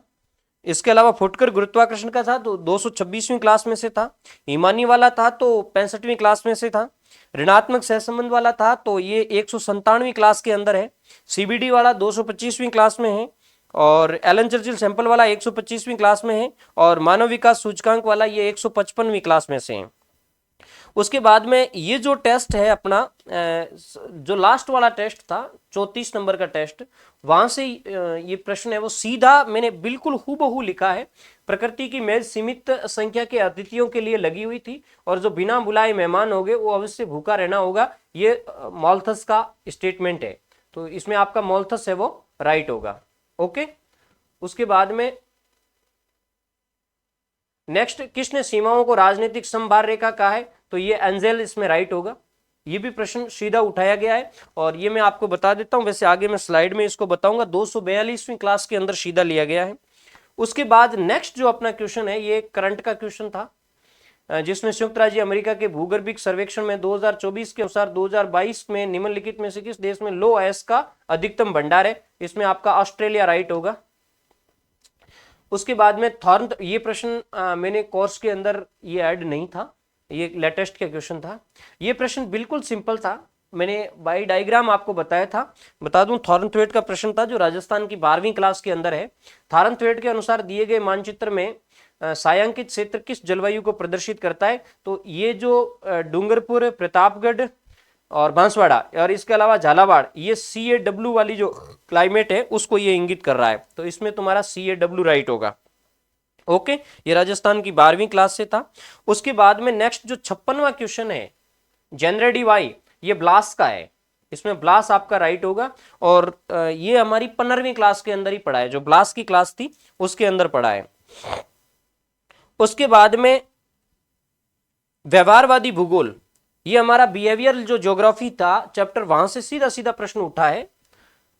मैं आपको बता दूं, व्यवहारवादी भूगोल, देखो पीजी लेवल को मैंने थोड़ा ढंग से पढ़ाया था इस बार, कि भी पीजी लेवल के पिछली बार भी अच्छे खासे प्रश्न आए थे और बच्चों को परेशान किया था। तो ये जो 57वां क्वेश्चन है, इसका एविडेंस भी मैं आगे आपको बता दूंगा। ये जो प्रश्न है इसमें देखिए, व्यवहारवादी भूगोल का निम्नलिखित में से कौन सा आधारभूत तर्क है? व्यक्तियों के मानस में वातावरणीय प्रतिबिंब होते, बिल्कुल सही है। इसके अलावा ऐसे प्रतिबिंबों को शोधकर्ताओं द्वारा परिशुद्धता से पहचाना जाता है, ये बात भी वो बिल्कुल सही करता है। इसके अलावा इसका मतलब A और B तो दो राइट है ही। इसके अलावा वातावरणीय प्रतिबिंबों एवं व्यक्तियों के निर्णय लेने की प्रक्रिया के संबंध में नहीं होता है, ये यहां कंफ्यूज कर रहा है, ये मतलब ये गलत है। ये मानव और वातावरण के बीच में प्रतिबिंबों की कॉरिलेटिविटी को इंगित करता है ये। और इस प्रश्न को मैं आपको बताऊं, ये जो व्यवहारवादी भूगोल की हमारी क्लास है, 26वीं क्लास है, 25वीं, उसके अंदर पढ़ा है। इसमें A और B आपका राइट होगा, ये 3 नंबर का विकल्प है, ये राइट होगा। उसके बाद नेक्स्ट 58वें क्वेश्चन पे जाएं।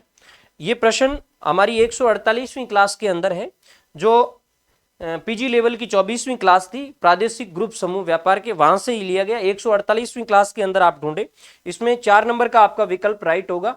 आसियान है तो आसियान के अंदर ब्रुनेई आएगा, और CIS है, इसमें अजरबैजान इसका सदस्य है, और नाप्टा का सदस्य संयुक्त राज्य अमेरिका है, और लाइया का है पेरू। लैटिन अमेरिका, ये लैटिन अमेरिका का है, ये नॉर्थ अमेरिका का है, और ये CIS तो ये रसिया वगैरह वाले, ये तो यहाँ अजरबैजान आ जाएगा, और आसियान का ब्रुनेई आ जाएगा। इसको मैंने एक स्लाइड के जरिए बिल्कुल स्पष्टता आपको बताया था। ये स्लाइड वर्क नहीं कर रही है अभी, जैसे ये प्रश्न पूरे हो जाएंगे उसके बाद में मैं आपको विथ एविडेंस बता दूंगा किसमें क्या था। उसके बाद में नेक्स्ट जो अपना प्रश्न है हेलोक्लाइन का, ये सिंपल सा प्रश्न था। जिस भी बच्चे ने किसी भी किताब से लवणता को पढ़ा है वो प्रश्न आपका क्लियर हो गया। हेलोक्लाइन मंडल, ये लवणता से संबंधित है, ये अपनी 109वीं क्लास थी, जो फिजिकल ज्योग्राफी की 86वीं क्लास थी उसके अंदर स्पष्ट पढ़ा है। उसके बाद में ये जो 60वां क्वेश्चन है राजस्थान की मृदा का, विद्यार्थियों ये मैंने टेस्ट नंबर 23 के अंदर, 23वें टेस्ट का जो दूसरा क्वेश्चन है उसके अंदर ये सीधा प्रश्न मिल रहा है, जिसमें जिलों का कोरिलेट से मिल रहा है। एक ऐसी मिट्टी की बात कर रहा है जिसकी 3 विशेषता बताइए कि इसमें चीका और दोमट दोनों प्रकार की मृदा मिलती है। इस मृदा में नमी की अधिक समय तक धारण करने की क्षमता होती है। ये मृदा भीलवाड़ा, अजमेर और सिरोही जिले में पाई जाती है। तो ऊपर वाली तो हालांकि मैंने उस क्वेश्चन में मेंशन नहीं की थी, मैंने क्वेश्चन ये पूछा था कि लाल पीली मिट्टी, इसमें लाल पीली मिट्टी का विकल्प बैठता है। लाल पीली मिट्टी का जो मिलान का जो प्रश्न था उसमें तीनों ही जिले आए थे, भीलवाड़ा, अजमेर और सिरोही का जिक्र किया था। ये आपका टेस्ट नंबर 23 का क्वेश्चन नंबर 2 है, वहां से अपन मिलान कर सकते हैं। उसके बाद में नेक्स्ट जो क्वेश्चन जो काफी टफ माना जाता है और लगभग मैक्सिमम जो विद्यार्थी थे वो कह रहे थे कि ये हमें नोट्स में नहीं मिल रहा है या कहीं कोचिंग इंस्टीट्यूट में नहीं मिल रहा है। हमारी क्लास नंबर 5 जो हेरोडोटस की क्लास है उसमें स्पष्ट लिखा हुआ है, सूसा से सार्डिस तक के राजमार्ग का इसने वर्णन किया है। ये हेरोडोटस इसका राइट आंसर होगा। हेरोडोटस ने सूसा से सार्डिस तक के महान राजमार्ग का वर्णन किया। ये एक शाही राजमार्ग था जिसका जिक्र अपनी 5वीं क्लास में है। उसके बाद ये जो प्रश्न आया है, ये प्रश्न थोड़ा सा अपने सिलेबस से बाहर का, सॉरी अपने क्लासों से बाहर का था। ये विनिपेग का पूछ रहा है, थोड़ी स्लाइड यहाँ कम दिख रही है। विनिपेग शहर का निम्नलिखित में से जलवायु आरेख दर्शाता है। देखो ये एक तो मध्य अक्षांशीय एरियाज का दर्शाता है, आप कहोगे सर मध्य अक्षांशीय कैसे हो गया, इसके जो टेम्परेचर की बात करें तो ये टेम्परेचर यहां जून और जुलाई के अंदर 60 फ़ारेनहाइट तक ही जा रहा है, ये फ़ारेनहाइट है। तो इसका मतलब ये टेम्परेचर तो बहुत कम है, इसका मतलब ये मध्य अक्षांशों का उष्ण अक्षांशीय तो हो नहीं सकते। अब जैसे इसमें चार चीजें, और टेम्परेचर देखें तो टेम्परेचर जुलाई और अगस्त के अंदर, सॉरी वर्षा देखें तो जुलाई और अगस्त में होती है लेकिन 3 इंच के आसपास ही होती है।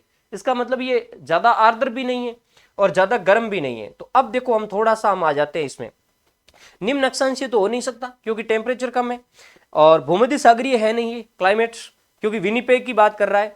और इसके अलावा मध्य अक्षांशीय में दो है, मध्य अक्षांशीय मरुस्थलीय और मध्य अक्षांशीय स्टेपी जलवायु। तो जहां तक मैं समझता हूं इसमें ये मध्य अक्षांशीय मरुस्थलीय की तरफ जाएगा क्योंकि वर्षा बहुत कम की बात कर रहा है ये, ऐसी कंडीशंस में ये मध्य अक्षांशीय मरुस्थलीय है। बाकी देखो ये आरपीएससी पे मैं छोड़ता हूं कि इसको वो किस एंगल से देखता है, जहां तक मेरा प्रश्न मेरे हिसाब से ये होना चाहिए। बट आरपीएससी यदि ऐसे कई डेटा कहीं स्पेसिफिक उठाए हैं तो वो वहां से भी हो सकता है कि आपका स्टेपी भी सही जाए, बट पहली प्राथमिकता मेरी मरुस्थलीय की तरफ रहेगी। ये मैंने अपने सिलेबस में इंक्लूड नहीं किया था इस प्रश्न को या ऐसी चीजों को।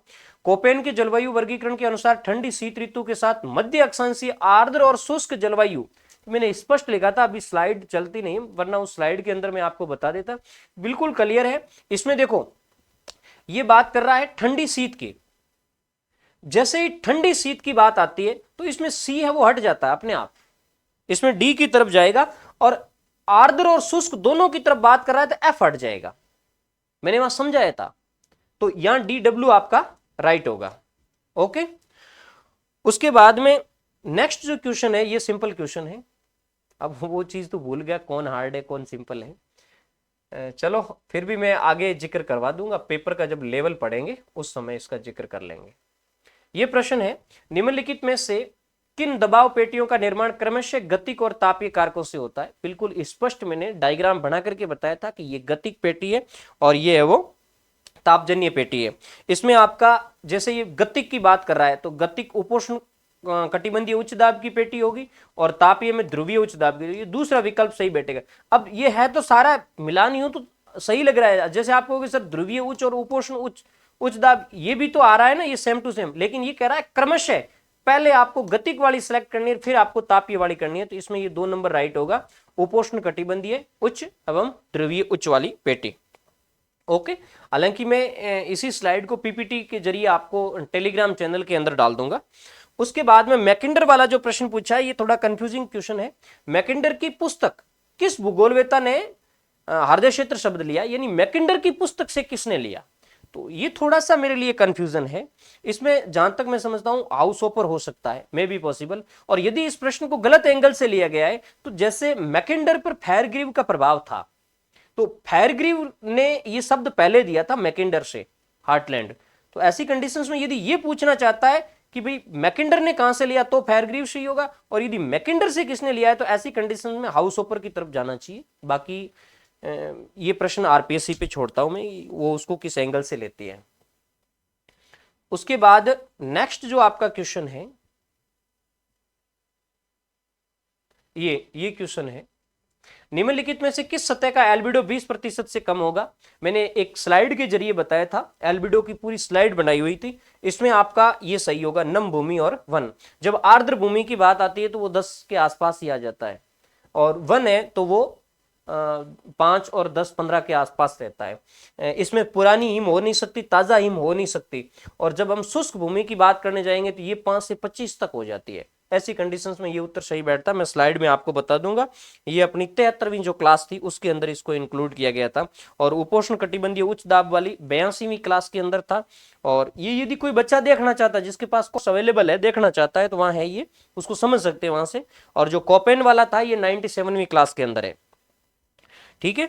उसके बाद हम आ जाते हैं, स्वीडन कृषि की बात कर रहा है ये जो प्रश्न है, ये स्वीडन कृषि शब्द वैसे ये सिंपल सा है, ये स्थानांतरित कृषि है जिसको यूरोप के अंदर स्वीडन कहते हैं, और ये अपनी जो 134 नंबर की क्लास है 134वीं उसके अंदर है। उसके बाद में ये जो प्रश्न है, ये प्रश्न सीधा सीधा टेस्ट सीरीज के अंदर दिया था मैंने, इन चारों का विकल्प दिया था, मिलान का दिया था। क्या हुआ है आज, चलो ये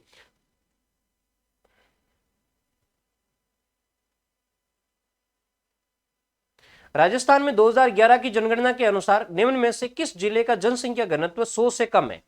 इसमें बाड़मेर अकेला आएगा जिसका 96 है। मैंने ये चारों ही चीजें, एक मिनट,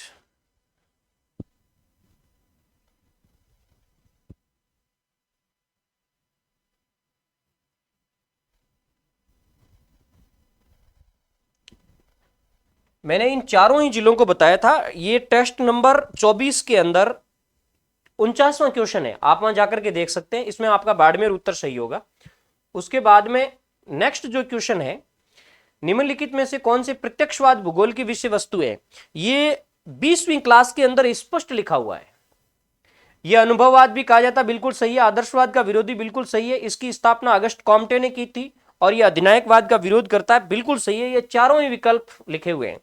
ओके, उसके बाद में नेक्स्ट जो क्वेश्चन है ये इससे संबंधित है, तापमान व्युत्क्रमण से संबंधित, और ये अपनी 79वीं क्लास के अंदर पढ़ा है, बिल्कुल साफ। वैसे ये तो ज्यादा गहरा प्रश्न नहीं था। रात्रि काल में विकिरण तापमान व्युत्क्रमण की आदर्श स्थिति होती है जिसमें स्वच्छ आकाश चाहिए, बिल्कुल सही है। ठंडी शुष्क वायु चाहिए, सही है। तेज हवा वाली रात, ये गलत है। ए और बी इसमें राइट होगा। ए और बी 4 नंबर का विकल्प है वो इसमें सही होगा।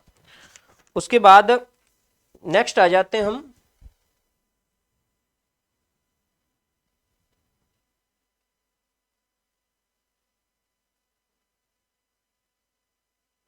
निम्नलिखित में से कौन सा सिद्धांत या मॉडल भवाकृतिक सीमांत व जटिल प्रतिक्रिया की संकल्पना पर आधारित है? ये प्रश्न थोड़ा सा आउट था, ये थोड़ा गहरा प्रश्न था। इसमें ये खंडकालिक अपर्दन सिद्धांत होगा जो सूम ने दिया था, हालांकि ये अपने कोर्स के अंदर नहीं था, यानी मैंने वहां इसको पढ़ाया नहीं था। नेक्स्ट, राष्ट्रीय तकनीकी वस्त्र मिशन किससे संबंधित है? ये काफी गहरा प्रश्न था। ये दोनों ही जटिल क्वेश्चनों के अंदर आते हैं।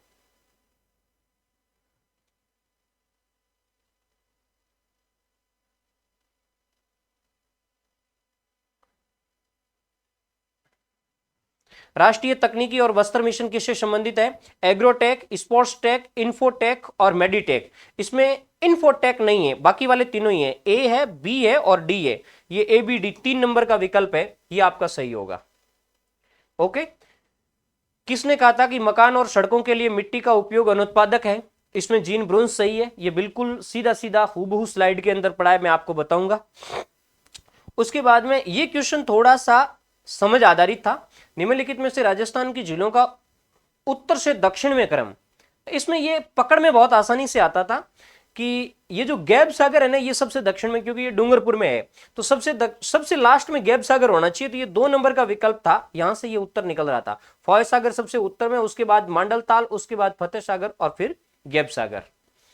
ओके, उसके बाद में नेक्स्ट जो क्वेश्चन है, भारत का मरुस्थलीकरण एवं भूमि अवनयन एटलस 2016 का प्रकाशन ये किया था इसरो ने। 75वां क्वेश्चन है, इसमें आपका इसरो राइट होगा। ओके, जो जीन ब्रूंस वाला क्वेश्चन था विद्यार्थियों, वो 126वीं क्लास के अंदर है। उसके बाद में नेक्स्ट क्वेश्चन है हटन वाला, ये एकरूपतावाद वाला क्वेश्चन है। थोड़ा गहरा प्रश्न था, लेकिन मैंने सीधा सीधा लिखाया था, एक चीज थोड़ी रही थी, उसको समझाया कम था। निम्नलिखित में से कौन सा भूगोल में एकरूपतावाद के सिद्धांत से संबंधित है? हटन, प्लेफेयर और लेयल। मैंने दोनों चीजें लिखाई थी। हटन ने तो इसका प्रतिपादन किया था, उसके बाद प्लेफेयर ने इसको परिमार्जित किया था, आगे जाकर लेयल ने है वो इसको और ज्यादा तवज्जो दी थी। तो इसमें तीनों ही राइट होगा, मैं स्लाइड में आपको बता दूंगा। उसके बाद रोमन ज्योग्राफरों की ये बात कर रहा है। देखो, ये प्रश्न काफी इंपॉर्टेंट था। निम्नलिखित भूगोलवेताओं में से किसका योगदान अधिकांश भौतिक भूगोल में? इसमें पॉलीबियस आपका सही होगा, जिसने यूरोपियन दर्रों, यूरोप और एशिया के बीच की दर्रों का जिक्र किया था, वो मैं स्लाइड में आपको बता दूंगा। इसमें पॉलीबियस सही होगा। देखो, कुछ स्ट्रोबो वगैरह के अलग अलग आंसर की में दिए हुए, जहां तक मैं समझता हूं कि पॉलीबियस इसमें राइट होगा। और ये अपना जो ये हटन वाला प्रश्न है, ये तो 199वीं क्लास में है, और पॉलीबियस वाला है ये 8वीं क्लास के अंदर है। इसके अलावा सतत पोषणीय विकास की बर्टलैंड रिपोर्ट 1987 के अंदर प्रकाशित हुई थी। ये सीधा सीधा प्रश्न मैंने पूछा था टेस्ट नंबर 11 के अंदर। 81वां क्वेश्चन और 85वां क्वेश्चन दोनों ही ब्रेटलैंड से संबंधित था। एक में सन पूछा गया था और एक में इसका सन सहित पूछा गया था कि इनका वो टाइटल क्या होगा, अवर कॉमन फ्यूचर। ओके, उसके बाद नेक्स्ट बादल से संबंधित प्रश्न था। ये एनसीईआरटी से उठा प्रश्न है। बादल जो सामान्यतः या तो उष्मा के ह्रास या अलग अलग तापमानों पर हवा द्रव्यमानों के आपस में मिश्रित होने से बनता है, तो इसमें तुम्हारा स्त्री मेघ सही होगा। ओके, ये प्रश्न एनसीईआरटी से सीधा उठा था। हालांकि ये सीधी डेफिनेशन मैंने मेंशन नहीं की थी, इसकी विशेषताओं का जिक्र जरूर किया था। नेक्स्ट प्रश्न तो बहुत सिंपल है। ये अपना आग्नेय, अवसादी और कायांतरित तीनों ही चट्टानों के अंदर ये सारी चीजें लिखी हुई है। इसमें आपको चट्टानों से संबंधित दिए गए बिंदुओं में नीचे दिए गए कूट के सही कथनों का चयन करना है। आग्नेय चट्टान प्राथमिक में रवेदार है, बिल्कुल है। इसके अलावा लॉयस एक अवसादी चट्टान है, रवेदार है, अवसादी तो है लेकिन रवेदार नहीं होगी। संगमरमर एक कायांतरित चट्टान है, बिल्कुल सही है, संगमरमर एक कायांतरित चट्टान है, तो इसमें ए और सी राइट होगा ये, ठीक है। और ये अपनी आग्नेय चट्टान वाला जो चैप्टर है उसके अंदर पढ़ा है। उसके बाद निम्नलिखित में से कौन सा युग्म देश और तेल से संबंधित सही नहीं है, ध्यान रखना। ये अपनी 214वीं क्लास के अंदर सारे दिए हुए हैं। सऊदी अरब में गावर है, ईरान में गच सरन है, कुवैत में ब्रगरान है, ईरान में कथीप नहीं है। ओके, ये प्रश्न सीधा सीधा निकलता था। उसके बाद नेक्स्ट क्वेश्चन पे आ जाएं। अगला जो अपना क्वेश्चन है, ये प्रश्न सीधा सीधा अपने चैप्टर से लिया उठा हुआ प्रतीत होता है। 204वीं क्लास है जो जियोमॉर्फोलॉजी से संबंधित थी, पीजी लेवल की। वी आकार की घाटी का खड़ा डाल उदाहरण है, इसमें प्राथमिक डाल आपका सही होगा उत्तर, ध्यान रखना। ये मैं बता दूंगा स्लाइड के अंदर। वेंटवर्थ मापक संबंधित है, ये तलसट के कणों के आकार से संबंधित है, ये मैंने नहीं लिखवाया था। हालांकि ये चीज मेरे अंदर थी, एग्जाम के दौरान मुझे क्वेश्चन में इसको शामिल करना था, लेकिन बाद में ये नहीं हो सका, इसके लिए मैं माफी मांगता हूं। वेंटवर्थ मापक है, ये तलसट के कणों के आकार से संबंधित है। जो अब हम इसका कायांत ये पढ़ते हैं अवसादी चट्टान, तो उसके अंदर ये चैप्टर आता है। उसके बाद नेक्स्ट जो क्वेश्चन है, जयपुर जिले में बंजारी और लक्ष्मी, ये अभ्रक के लिए हैं। नेक्स्ट ये क्वेश्चन अपने सीधे टॉपिक से संबंधित था। मैंने जब बताया था, पढ़ाया था, तो स्लाइड के जरिए उसको बताया था। ये जो ए बी सी और डी दिया हुआ है, ये क्या इंगित करता है? तो इसमें आपका जो विकल्प नंबर 1 है, ए है, ये पार्श्व शेप को, ये जो ए है ना, ये पार्श्व शेप को इंगित करता है। उसके बाद बी है, ये इंगित करता है पात को, ये बी है पात, जो धसाव है नीचे उसको बी इंगित करता है। उसके बाद सी है, वो 2 नंबर नति को इंगित करता है, ये कोण है जो क्षैतिज दिशा में झुकाव का बनने वाला कोण है। और डी, ये जो एरिया है, ये उन्मग्न को, ऊपर उठे हुए इलाके को इंगित करता है। ओके, तो इसमें ये हो जाएगा, ए में 3, बी में 1, सी में 2 और डी में 4।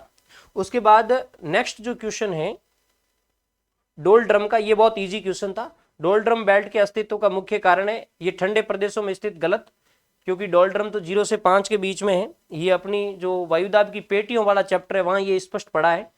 उच्च तापमान तथा न्यून वायुदाब, ये बिल्कुल सही है, ये ज्यादातर वायु शांत रहती है, ये दोनों सही है, अर्थात बी और सी राइट है, इस मतलब 1 नंबर विकल्प इसका राइट है। उसके बाद नेक्स्ट क्वेश्चन पे आ जाएं। हाँ, ऑफ सोरिंग, ये अपना 140वीं क्लास के अंदर था। इसमें आंकड़ों का प्रसंस्करण राइट होगा। और निम्नलिखित में से कौन सा एक मानव भूगोल का उपागम नहीं है? ये तो मैंने वहां बता ही दिया आपका भूगोल में। उसमें देखो मैंने सारे 5 विकल्प बताए थे और उनका क्रम वहां दिखाया था। भूगोल में उत्तर आधुनिकतावाद है, स्थानिक संगठन है, क्षेत्रीय विभेदन है, ये मानचित्र प्रक्षेपण ये नहीं है। ओके, उसके बाद में मौसम की भविष्यवाणी, ये थोड़ा सा गहरा प्रश्न था, बट इनकी विशेषता के अंदर ये पढ़ा है, मौसम से संबंधित इनके आंकड़े इस्तेमाल किए जा सकते हैं मौसम में, तो इसमें बहुलक आपका राइट होगा। फिर निम्नलिखित में से किस पुस्तक का दृष्टिकोण निश्चयवादी है? ये बिल्कुल सीधा सीधा लिखा हुआ था, निश्चयवादी दृष्टिकोण का 112 नंबर की जो अपनी क्लास है उसके अंदर ये लिखा हुआ है। इसमें एंथ्रोपोजियोग्राफी है, जो रेडजेल की एंथ्रोपोजियोग्राफी है उसके अंदर स्पष्ट लिखा हुआ है कि इसका दृष्टिकोण निश्चयवादी है। तो बस एक से ही ये निकल रहा है। उसके बाद में आपका आता है जलवायु प्रदेश, कृषि जलवायु प्रदेश और उनकी मिट्टी से मिलान से संबंधित है। देखो ये प्रश्न तो सीधा निकल रहा है, शुष्क पश्चिमी मैदान के अंदर रेतीली मिट्टी पाई जाती है, तो ए का संबंध है वो 4 से है, तो बस ये तो निकल गया सीधा, 1 से ही निकल गया, ए का संबंध 4 से। और उसके बाद में सिंचित उत्तर पश्चिमी मैदान है, इसमें 5 यानी ये जलोढ़ मिट्टी पाई जाती है, तो इसमें तुम्हारा है वो सी राइट होगा।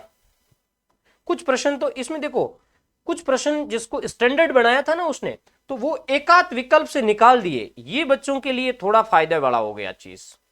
ये प्रश्न सीधा सीधा मैंने आपको बताया था जब कोपेन का क्लाइमेट क्लासिफिकेशन बताया था, उसमें मैंने कैंडाल के वर्गीकरण को बताया था, मैं स्लाइड में आपको बताऊंगा।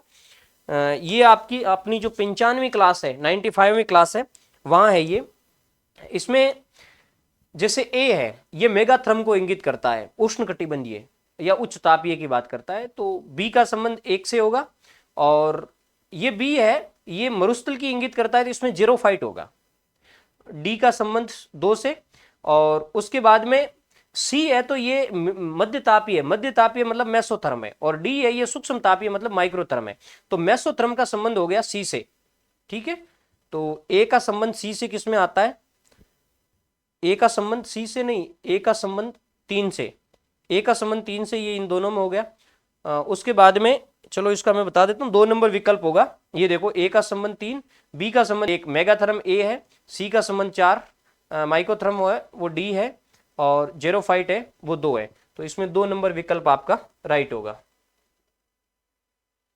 उसके बाद दक्षिण अटलांटिक महासागर की निम्नलिखित में से समुद्री धारा की प्रवाह प्रणाली है, तो ये अपनी 117वीं क्लास के अंदर था, जिसमें ये 4 नंबर विकल्प राइट होगा। दक्षिणी भूमध्य रेखीय धारा, उसके बाद ब्राजील की धारा, फिर पश्चिमी वायु प्रवाह, और फिर बेंगुला। ये जो सर्किल की बात कर रहा है, ये उस सर्किल से ये प्रश्न उठा है। मैंने जब आपको महासागरीय गायर्स पढ़ाए थे उस समय इसको अच्छी तरीके से बताया था, मैं स्लाइड में आपको बता दूंगा।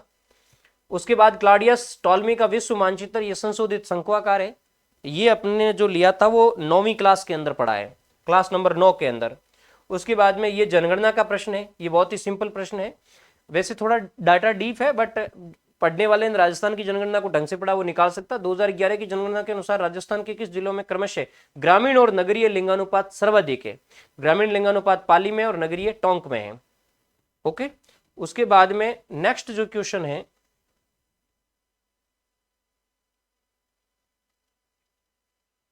विशेषक अपर्दन का परिणाम है। विद्यार्थियों, ये 60वीं क्लास के अंदर इसका आधा उत्तर मिलता है। संरचनात्मक पीठिका यानी ए तो है ही है, और इसके अलावा शत्रक शिला और भूस्तंभ, शत्रक शिला नहीं है, अधकृतित विसर्प भी नहीं है। वैसे विशेषक अपर्दन क्या होता है? चट्टानी गुणों के आधार पर अपर्दन होता है। कोमल चट्टानों का अधिक अपर्दन हो जाता है, कठोर चट्टानों का कम अपर्दन हो जाता है, और उसकी वजह से कोई भूआकृति बनती है, तो उसको हम विशेषक अपर्दन वाली भूआकृति कहेंगे। तो इसमें संरचनात्मक पीठिका और भूस्तंभ सही होगा, अर्थात ए और डी सही होगा। ए और डी में ये 4 वाला विकल्प है। ये अपनी जो क्लास है 60वीं, उसके अंदर इसका तो मैंने स्पष्ट लिखा रखा है। बाकी इसमें जो भूस्तंभ है, इस क्लास के अंदर कठोर और मुलायम का लिखा था, विशेषक अपर्दन शब्द यूज नहीं किया था। उसके बाद में ये जो प्रश्न है सम्मित बारंबारता का, ये प्रश्न बिल्कुल स्लाइड के अंदर पड़ा है, 195वीं क्लास के अंदर है। इसमें z is equal 3m-2 bar x होता है, ये विकल्प सही होगा। ये असम्मित बटन की पूछ रहा है। यदि सम्मित होता है तो उसमें बहुलक माध्यम आदि का तीनों इक्वल होते हैं, बराबर होते हैं, लेकिन इसमें जब असम्मित बटन की बात करता है तो ये विकल्प सही बैठेगा। z बराबर 3 माध्यिका में से 2 माध्य घटाओ, उत्तर आ जाएगा आपका। ओके, उसके बाद में नेक्स्ट वन जो क्वेश्चन है, ये प्रश्न सिंपल है। यदि कथनात्मक मापक 1 इंच बराबर 2 फर्लांग को बतलाता है तो प्रतिनिधि भिन्न क्या होगी? इसमें 15,850 होगी। ये 165वीं जो अपनी क्लास है उसके अंदर समझाया गया है। उसके बाद में ये प्रश्न है, ये थोड़ा सा गहरा प्रश्न था। वैसे इस प्रश्न के आधे, सॉरी ये प्रश्न गहरा नहीं था, नीचे वाला इससे गहरा है। निम्नलिखित में से कौन सा पुस्तक और लेखक सुमेलित है? सुमेलित नहीं है। एयर पावर की टू सर्वाइवल, ये तो सेवरेस्की की है। डेवलपमेंट इन पॉलिटिकल ज्योग्राफी, ये गलत है। न्यू वर्ल्ड आइसा बोमेन की और कॉरिडोर ऑफ टाइम्स जेफ लियर की, ये किताब तो पहले आई हुई है, इसी पेज के अंदर आई हुई है, मतलब इसी पेपर में आई हुई है, पेज में नहीं, इसी पेपर में आई हुई है, ये निकल रही है। बाकी ये सिंपली मैंने दोनों क्लासों के अंदर बताया था, 238वीं और 240वीं क्लास के अंदर। तो इसमें आपका ये उत्तर सही बैठेगा इस प्रश्न का। डेवलपमेंट इन पॉलिटिकल ज्योग्राफी ए बर्नेट की किताब नहीं है। प्रवास की एक डेफिनेशन दी है। प्रवास एक प्रभावी समय के लिए निवास स्थान का परिवर्तन कहलाता है। ये कथन किससे संबंधित है? देखो ये थोड़ा सा गहरा प्रश्न है। प्रवास के लिए बहुत सारी विशेषताएं बहुत सारी परिभाषाएं किताबों में नहीं मिलती है, बट मेरे हिसाब से इसमें पैर पिलो होना चाहिए। इसको मैं आरपीएससी पे छोड़ देता हूँ।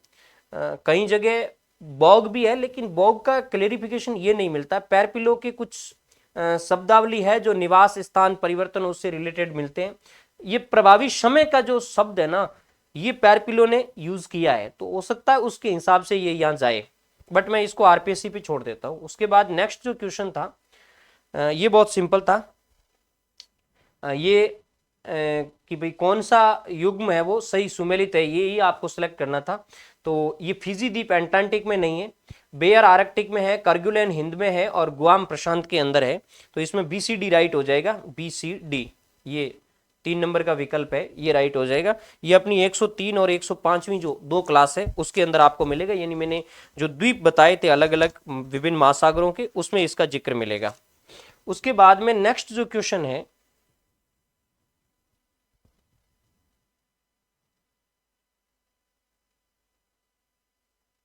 भारत में विषयक मानचित्र किसके द्वारा तैयार किए जाते हैं? तो इसका उत्तर है ये नाटमो, और ये अपनी 127वीं क्लास के अंदर पढ़ा है, सॉरी 11वीं क्लास के अंदर, 127वीं क्लास नहीं 11वीं क्लास के अंदर आपको मिल जाएगा। उसके बाद में 103वां जो क्वेश्चन है, निम्नलिखित में से कौन सा समांतर माध्य के बारे में सत्य है? नहीं, इससे पहले एक क्वेश्चन और है, निम्नलिखित में से कौन सा समक्षेत्र प्रक्षेप है? बहुशंकु, बॉन, सिनुसाइडल, ध्रुवीय लंबकोणीय। इसमें आपका एक तो बॉन राइट है और एक सिनुसाइडल राइट है। ये 2 क्लासों के अंदर आपको मिलेगा। प्रक्षेप वाली देखना, एक 175वीं क्लास के अंदर और 183वीं क्लास के अंदर स्पष्ट लिखा हुआ है, बॉन और सिनुसाइडल को समझाया वहां लिखा हुआ है। तो इसमें आपका बी और सी राइट होगा, ये आंसर। उसके बाद 104वें क्वेश्चन पे जाएं, निम्नलिखित में से कौन सा समांतर माध्य के बारे में सत्य है?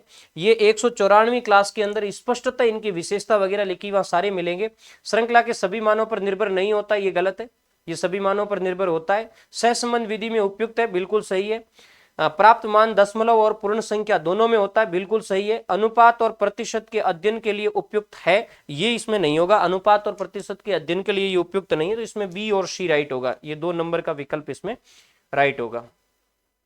उसके बाद रेडियो सॉन्ड उपकरण संबंधित है, ये वायुमंडल के अध्ययन से संबंधित है, ये थोड़ा सा गहरा प्रश्न था। उसके बाद में मलबा डाल की बात की है, मलबा नियंत्रित डाल है, इसमें सरल रेखीय डाल आएगा, ये 204वीं क्लास के अंदर स्पष्ट लिखा हुआ है, स्लाइड में मैं आपको बताऊंगा। फिर ये प्रश्न कंफ्यूजन करने वाला आ गया, वेबर के न्यूनतम लागत सिद्धांत के अनुसार श्रम लागत सूचकांक एलसीआई का पूछ रहा है, लेबर कॉस्ट इंडेक्स का। आरपीएससी ने 2022 के अंदर जो उत्तर माना था उसमें उत्पादित वस्तु का कुल भार बटे श्रम लागत, ये माना था, उत्पादित वस्तु का कुल भार बटे श्रम लागत। और अभी अभी असिस्टेंट प्रोफेसर में ये माना है श्रम लागत बटे उत्पादित वस्तु का कुल भार। हालांकि आप इसको ज्यादा वरीयता देना, क्योंकि आरपीएससी ने उस समय की को चेंज करके और इसको माना था उत्पादित वस्तु का कुल भार बटे श्रम लागत, जबकि इसकी हिंदी ग्रंथ अकादमी की दोनों ही बुकों के अंदर अलग अलग मिलता है। हिंदी ग्रंथ अकादमी की 2 बुक, जैसे ट्रांसपोर्ट ज्योग्राफी वाली है अखिलेश वैष्णव वाली, और एक इसकी ये जो इंडस्ट्रियल ज्योग्राफी चलती है और इकोनॉमिक ज्योग्राफी लोडा वाली भी चलती है, एक माहेश्वरी वाली, दोनों के अंदर ये लिखा हुआ है।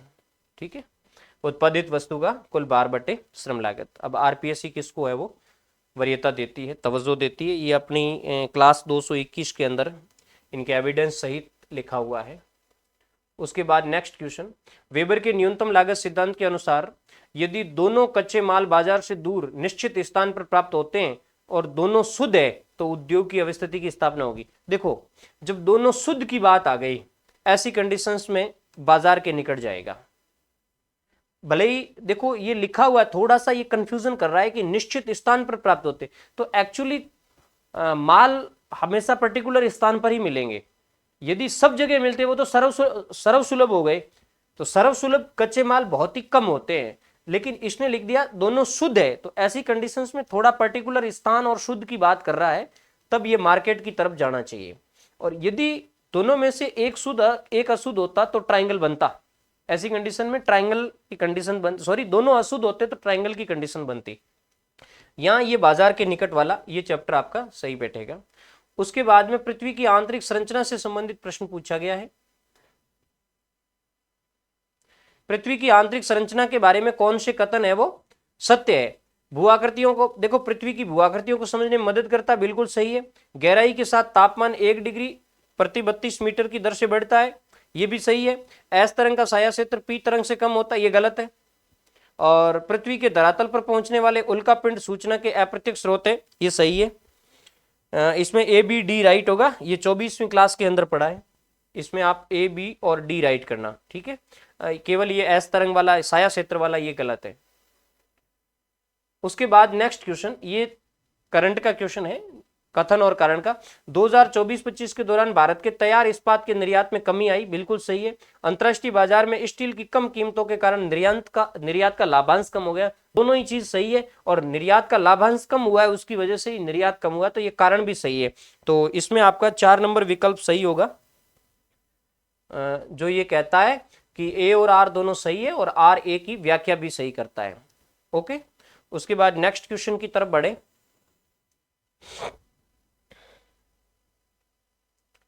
निम्नलिखित कथनों पर विचार कीजिए तथा नीचे दिए गए कूट का प्रयोग कीजिए। कार्बी एंग्लोंग भारत के प्रायद्वीपीय पठार का हिस्सा है, बिल्कुल सही है। मेसोजोइक युग के समय भारतीय मरुस्थलीय क्षेत्र के नीचे समुद्र था, बिल्कुल सही है। और पूर्वी भारतीय तट पोर्ट और हार्बर के विकास के लिए अनुकूल है, गलत है। और रिची द्वीप समूह अरब सागर में, गलत है। इसमें ए और बी ही आपका सही होगा, ये ए और बी। रिची द्वीप समूह है, ये बंगाल की खाड़ी में है, अंडमान निकोबार के पास। और पूर्वी तट है वो बहुत कम गहरे सैल्प वाले तट है, इसलिए वहां ये हार्बर नहीं बनाए जा सकते हैं। ओके, और ये अपना जो इंडिया वाला चैप्टर है वहां इसके फैक्ट मिल जाते हैं। उसके बाद नेक्स्ट है, निम्नलिखित में से कौन सा मेसोपोटामिया का नगर है? तो एरेच मेसोपोटामिया का नगर है, ये अपनी क्लास 223 में मिल जाएगा। बाकी ये जो फुसेट है, थेबेस है, काउन है, ये मेसोपोटामिया के नगर नहीं है। उसके बाद में नेक्स्ट जो क्वेश्चन है, भारत में प्रवास के कारणों पर सूचना का समावेश किस जनगणना में किया गया? तो ये 1981 वाली जनगणना में किया गया था, 157वीं क्लास में इसका जिक्र किया गया है। उसके बाद नीचे जो फॉर्मूला दिया गया है, निरपेक्ष आर्द्रता बटे आर्द्रता सामर्थ्य इंटू 100, ये क्या कहलाता है? ये सापेक्षिक आर्द्रता कहलाता है। ये अपना जो प्रश्न जो चैप्टर था 88वीं क्लास थी उसके अंदर पढ़ा है। उसके बाद जो पुस्तक और मिलान का क्वेश्चन आया, ये काफी गहरा क्वेश्चन था। हालांकि इसमें ये प्रश्न, ये चर्चित किताब है अनस्टेबल अर्थ, ये स्टीयर्स की किताब है, जो काफी अच्छी तरीके से नेट के एग्जामों में कई बार पूछी गई है। इसके अलावा एन आउटलाइन ऑफ जियोमॉर्फोलॉजी, ये वुलरिज और मॉर्गन की किताब है। एन आउटलाइन ऑफ जियोमॉर्फोलॉजी, ये वुलरिज और मॉर्गन की है। The surface history of the earth, ये जॉली की किताब है, ये भी काफी चर्चित किताब है। लेकिन ये प्रश्न इतना टफ था कि इन तीनों से भी नहीं निकलता था। उसके बाद में जो अर्थ डायनेमिक सिस्टम है, ये बुक, ये अर्थ डायनेमिक्स सिस्टम, ये इस हैम्बलिन की पुस्तक है। और उसके बाद प्रिंसिपल ऑफ जियोलॉजी, ये वाटर्स और वुडफोर्ड की है। थार्नबरी की पुस्तक भी है, सॉरी लियोल की पुस्तक भी है, लेकिन यहाँ वाटर्स और वुडफोर्ड के संदर्भ में आएगा। 3 नंबर आपका विकल्प सही होगा, ये ए में 3, बी में ये वाला हो जाएगा। ओके, उसके बाद नेक्स्ट क्वेश्चन पे आए। हाँ, 116वां जो क्वेश्चन था, वेबर के अनुसार किसी भी पदार्थ या उत्पाद हेतु समान परिवहन लागत की रेखा क्या कहलाती? विद्यार्थियों, ये कंफ्यूज करेगा प्रश्न, क्योंकि इसमें सीधा सीधा देखें ना, यहां इक्वल ट्रांसपोर्ट कॉस्ट, ऐसी कंडीशंस में आइसोडा पेन की तरफ जाना चाहिए। वैसे आइसोडा पेन के लिए शब्द आता है इक्वल एक्सपेंसेस लाइन, लेकिन ये इक्वल ट्रांसपोर्ट कॉस्ट पूछ रहा है, इधर ये कह रहा है पदार्थ और उत्पाद, तो थोड़ा सा मुझे कंफ्यूज लग रहा है ऐसी कंडीशंस में। बट मैं पहली तरफ आइसोडा पेन की तरफ जाऊंगा, फिर एग्जामिनर इसको आइसोटेम्स की दृष्टि से देखता है क्या। एक्चुअल में मैं आपको स्लाइड में बताऊंगा।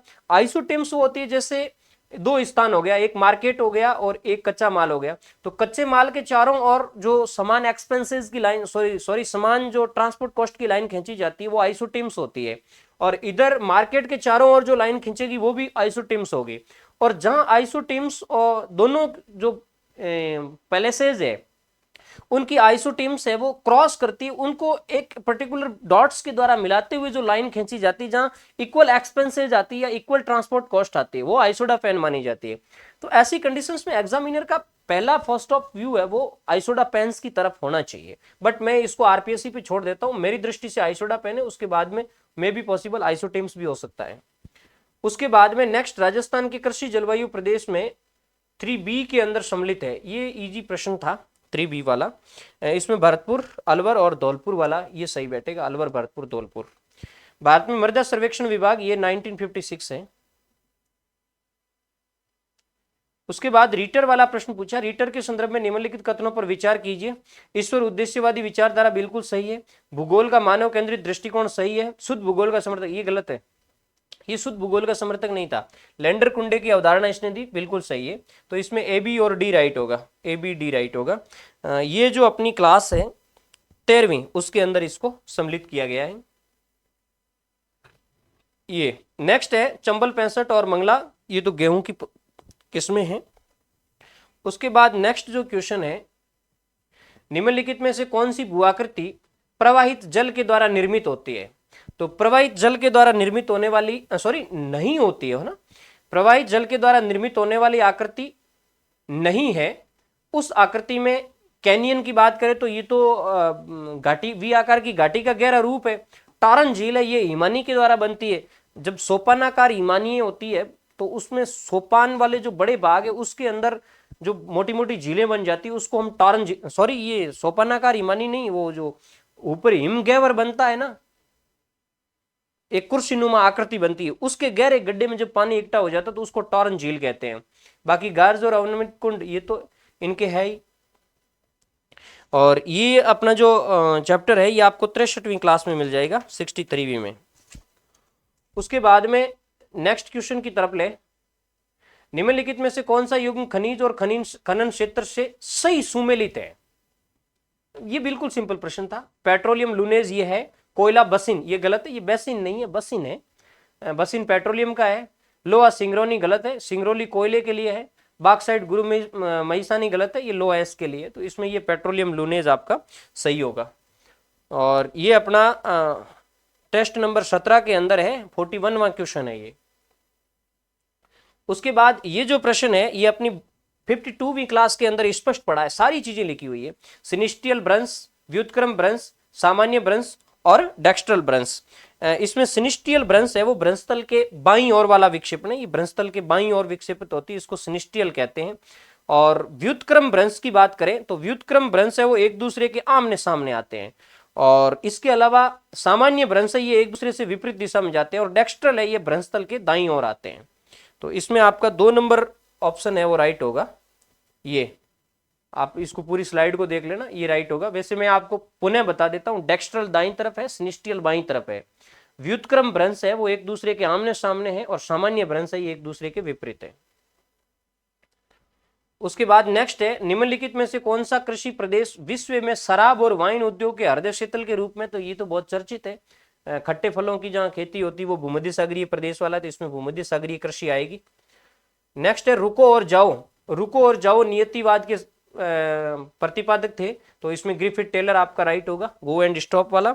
ये दोनों ही प्रश्न मैं आपको बता दूं, वाइन वाला ये भूमध्य सागरीय कृषि वाला 135वीं क्लास है और 131वीं क्लास में गो एंड स्टॉप वाला आपको मिल जाएगा। ठीक है, इसके अलावा नेक्स्ट क्वेश्चन पे आए, क्षेत्र एकरूपता सिद्धांत के प्रतिपादन में सहयोग करने वाले भूगोलवेत्ता है। तो देखो इसमें जॉन्स है, विटलसी है, आर्टसन और गॉटमैन है, ये 1 नंबर राइट होगा। ये अपनी 241वीं क्लास के अंदर है। उसके बाद में नेक्स्ट जो क्वेश्चन है, मंगलम सीमेंट अवस्थित है, ये मोडक कोटा के अंदर है और ये बहुत सिंपल था। नेक्स्ट है, निम्नलिखित में से कौन सा लक्ष्य नई जो हमारी एजुकेशन पॉलिसी पॉपुलेशन पॉलिसी है 2000 उससे संबंधित है? 14 वर्ष तक के बच्चों को अनिवार्य शिक्षा, ये भी है। गर्भावस्था से संबंधित महिला मृत्यु दर को 100% से कम करना, ये भी है। और कम से कम 80% जनन को चिकित्सालयों तक पहुंचाना, ये भी। और कुल उत्पादकता दर को 2.1 करना, ये भी है। इसका मतलब ये चारों ही विकल्प इसमें राइट है। 237वीं जो अपनी क्लास है उसमें ये मिल जाएगा। उसके बाद नेक्स्ट जो प्रश्न है, प्रजाति नस्ल को प्रकट करती है न कि सभ्यता को, ये कथन किसका है? ये कथन जीटी टेलर का है। 160वीं क्लास के अंदर ये आपको मिल जाएगा। उसके बाद में नेक्स्ट जो क्वेश्चन है, ट्रांस कैनेडियन रेल मार्ग के प्रमुख नगर जो पूर्व से पश्चिम की ओर सही अनुक्रम, मैंने बार बार बताया था ट्रांस साइबेरियन और ट्रांस कैनेडियन, इन दोनों ही के मार्गों को आप अच्छी तरीके से पढ़ लेना। इनका पूर्व पश्चिम और पश्चिम से पूर्व और पश्चिम से पूर्व दोनों, पूर्व से पश्चिम दोनों क्रम देख लेना। इसमें ये राइट होगा। सबसे पूर्व की बात करा, ये पूर्व से पश्चिम। वैसे ये हैलिफैक्स से वैंकूवर के बीच में जाती है। पहले हैलिफैक्स आएगा, फिर क्यूबेक आएगा, फिर विनीपेग और फिर वैंकूवर आएगा। ये 143वीं क्लास के अंदर पढ़ा है, वहां जाकर के आप इसका आंसर ले सकते हैं। नेक्स्ट जो अपना क्वेश्चन है, जनगणना 2011 के अनुसार निम्नलिखित में से किन राज्यों में दशकीय जनसंख्या वृद्धि दर 10% से कम अंकित हुई? बहुत सिंपल प्रश्न था। गोवा और केरल इसमें राइट है। ये जो इंडिया की 35वीं क्लास है वहां आपको मिल जाएगा। उसके बाद निम्नलिखित में से किस राज्य में सर्दियों में बाढ़ आती है? इसमें आपका तमिलनाडु राइट होगा। ये क्लास नंबर 37 के अंदर आपको मिल जाएगा। उसके बाद में नेक्स्ट क्वेश्चन है, वेबर के अतिरिक्त अन्य किस भूगोलवेत्ता ने औद्योगिक अवस्थिति के लिए अवस्थिति त्रिभुज प्रस्तुत किया? ये थोड़ा सा बाहर से आया हुआ क्वेश्चन है, इसमें इजार्ड आपका राइट होगा। उसके बाद नेक्स्ट क्वेश्चन पे आए, निम्नलिखित कथनों पर विचार कीजिए, नीचे दिए गए कूट का सही उत्तर दीजिए। भारतीय मानसून की उत्पत्ति के संबंध में तापीय विभेदन की संकल्पना हेली के द्वारा दी गई। बिल्कुल ये कथन सही है। तापीय विभेदन की संकल्पना भारतीय मानसून की उत्पत्ति को समझाती है, ये भी सही है। और वो एक्चुअल में ये देखे तो ये एक तरह की व्याख्या भी करता है कि ये मानसून विभेदन है, ये संकल्पना हेली ने दी, ये सही है। और ये हेली ने क्यों दी? ये मानसून को समझाने के लिए ही दी थी, तो ये कारण भी इसका सही होता है। तो ये 1 नंबर आपका विकल्प है, ये सही बैठेगा। ये अपनी क्लास है 268वीं, उसके अंदर ये स्पष्ट पड़ा है। उसके बाद हेलेनिक प्लेट स्थित है, ये भूमध्य सागर के आसपास वाली, ये थोड़ा सा गहरा प्रश्न है। उसके बाद नेक्स्ट आ जाएं, पी सेन गुप्ता और गैलिना सदासियुक ने भारत को कितने प्रमुख संसाधन प्रदेशों में विभक्त किया? तो इसमें आपका 7 राइट होगा। ये 222वीं क्लास के अंदर आपको मिल जाएगा। नेक्स्ट है, निम्नलिखित में से किस विचारधारा को भूदृश्य का जीवन चरित्र माना जाता है? काफी कठिन प्रश्न था। भूदृश्य का जीवन चरित्र, इसमें अस्तित्ववाद सही होगा। ये अपनी 21वीं क्लास के अंदर पढ़ा है। नेक्स्ट है, विलास और लासी किसकी सहायक नदियां हैं? ये पार्वती की सहायक नदियां हैं। ये अपनी 8 नंबर की, जो राजस्थान की 8 नंबर की क्लास है, उसके अंदर ये आपको मिल जाएगा। उसके बाद नेक्स्ट है, राजस्थान में हम्मादा मरुस्थलीय प्रदेश की सेलें निम्नलिखित में से किस भूगर्भीय काल की है? ये थोड़ा सा टफ प्रश्न है, गहरा प्रश्न है, क्योंकि मरुस्थल में कई कालों की चट्टानें पाई जाती है। लेकिन जब हम हम्मादा की बात करें, चट्टानी मरुस्थल की बात कर रहा है, ये पोखरण और उसके आसपास का एरिया है, और कुछ फलोदी का क्षेत्र भी इसमें आता है। तो जहां तक मेरे हिसाब से कार्बोनिफेरस और पर्मियन काल होना चाहिए। ठीक है, इसके अलावा इसमें जुरेसिक काल के सिंबल भी है और लेटेस्ट इयोसिन काल के सिंबल भी है। वैसे इयोसिन तो नहीं होगा, प्लिस्टोसिन होगा, तो ये तो यहां से निकल ही जाएगा और ये भी निकल जाता है। इसमें ये थोड़ा सा कंफ्यूजन करता है, बट मेरे हिसाब से यही सही बैठेगा, कार्बोनिफेरस और पर्मियन। उसके बाद नेक्स्ट जो क्वेश्चन है, फेनमैन के भूगोल की परिधि में निम्नलिखित में से कौन सा सम्मिलित नहीं है? इसमें भौतिकी सम्मिलित नहीं है, बाकी फेनमैन ने ये भूगोल के उद्देश्य और तत्व, वहां से ये प्रश्न लिया गया है, तो इसमें भौतिकी नहीं होगा। ये आपका पेपर सॉल्यूशन हो गया। हालांकि ये काफी लंबा चैप्टर है। अभी पेपर सॉल्यूशन के जस्ट बाद में मैं एक एस्पेक्ट कट ऑफ पर भी वीडियो ला रहा हूँ, सेशन लेकर के आ रहा हूँ। और इसके अलावा मैं जो विभिन्न हमारी आगे के स्टूडेंट किस तरीके से तैयारी करें ज्योग्राफी से संबंधित, उस पर भी डिस्कस करूँगा। तो इस सेशन में इतना ही, फिर मिलते हैं अगले सेशन में। धन्यवाद।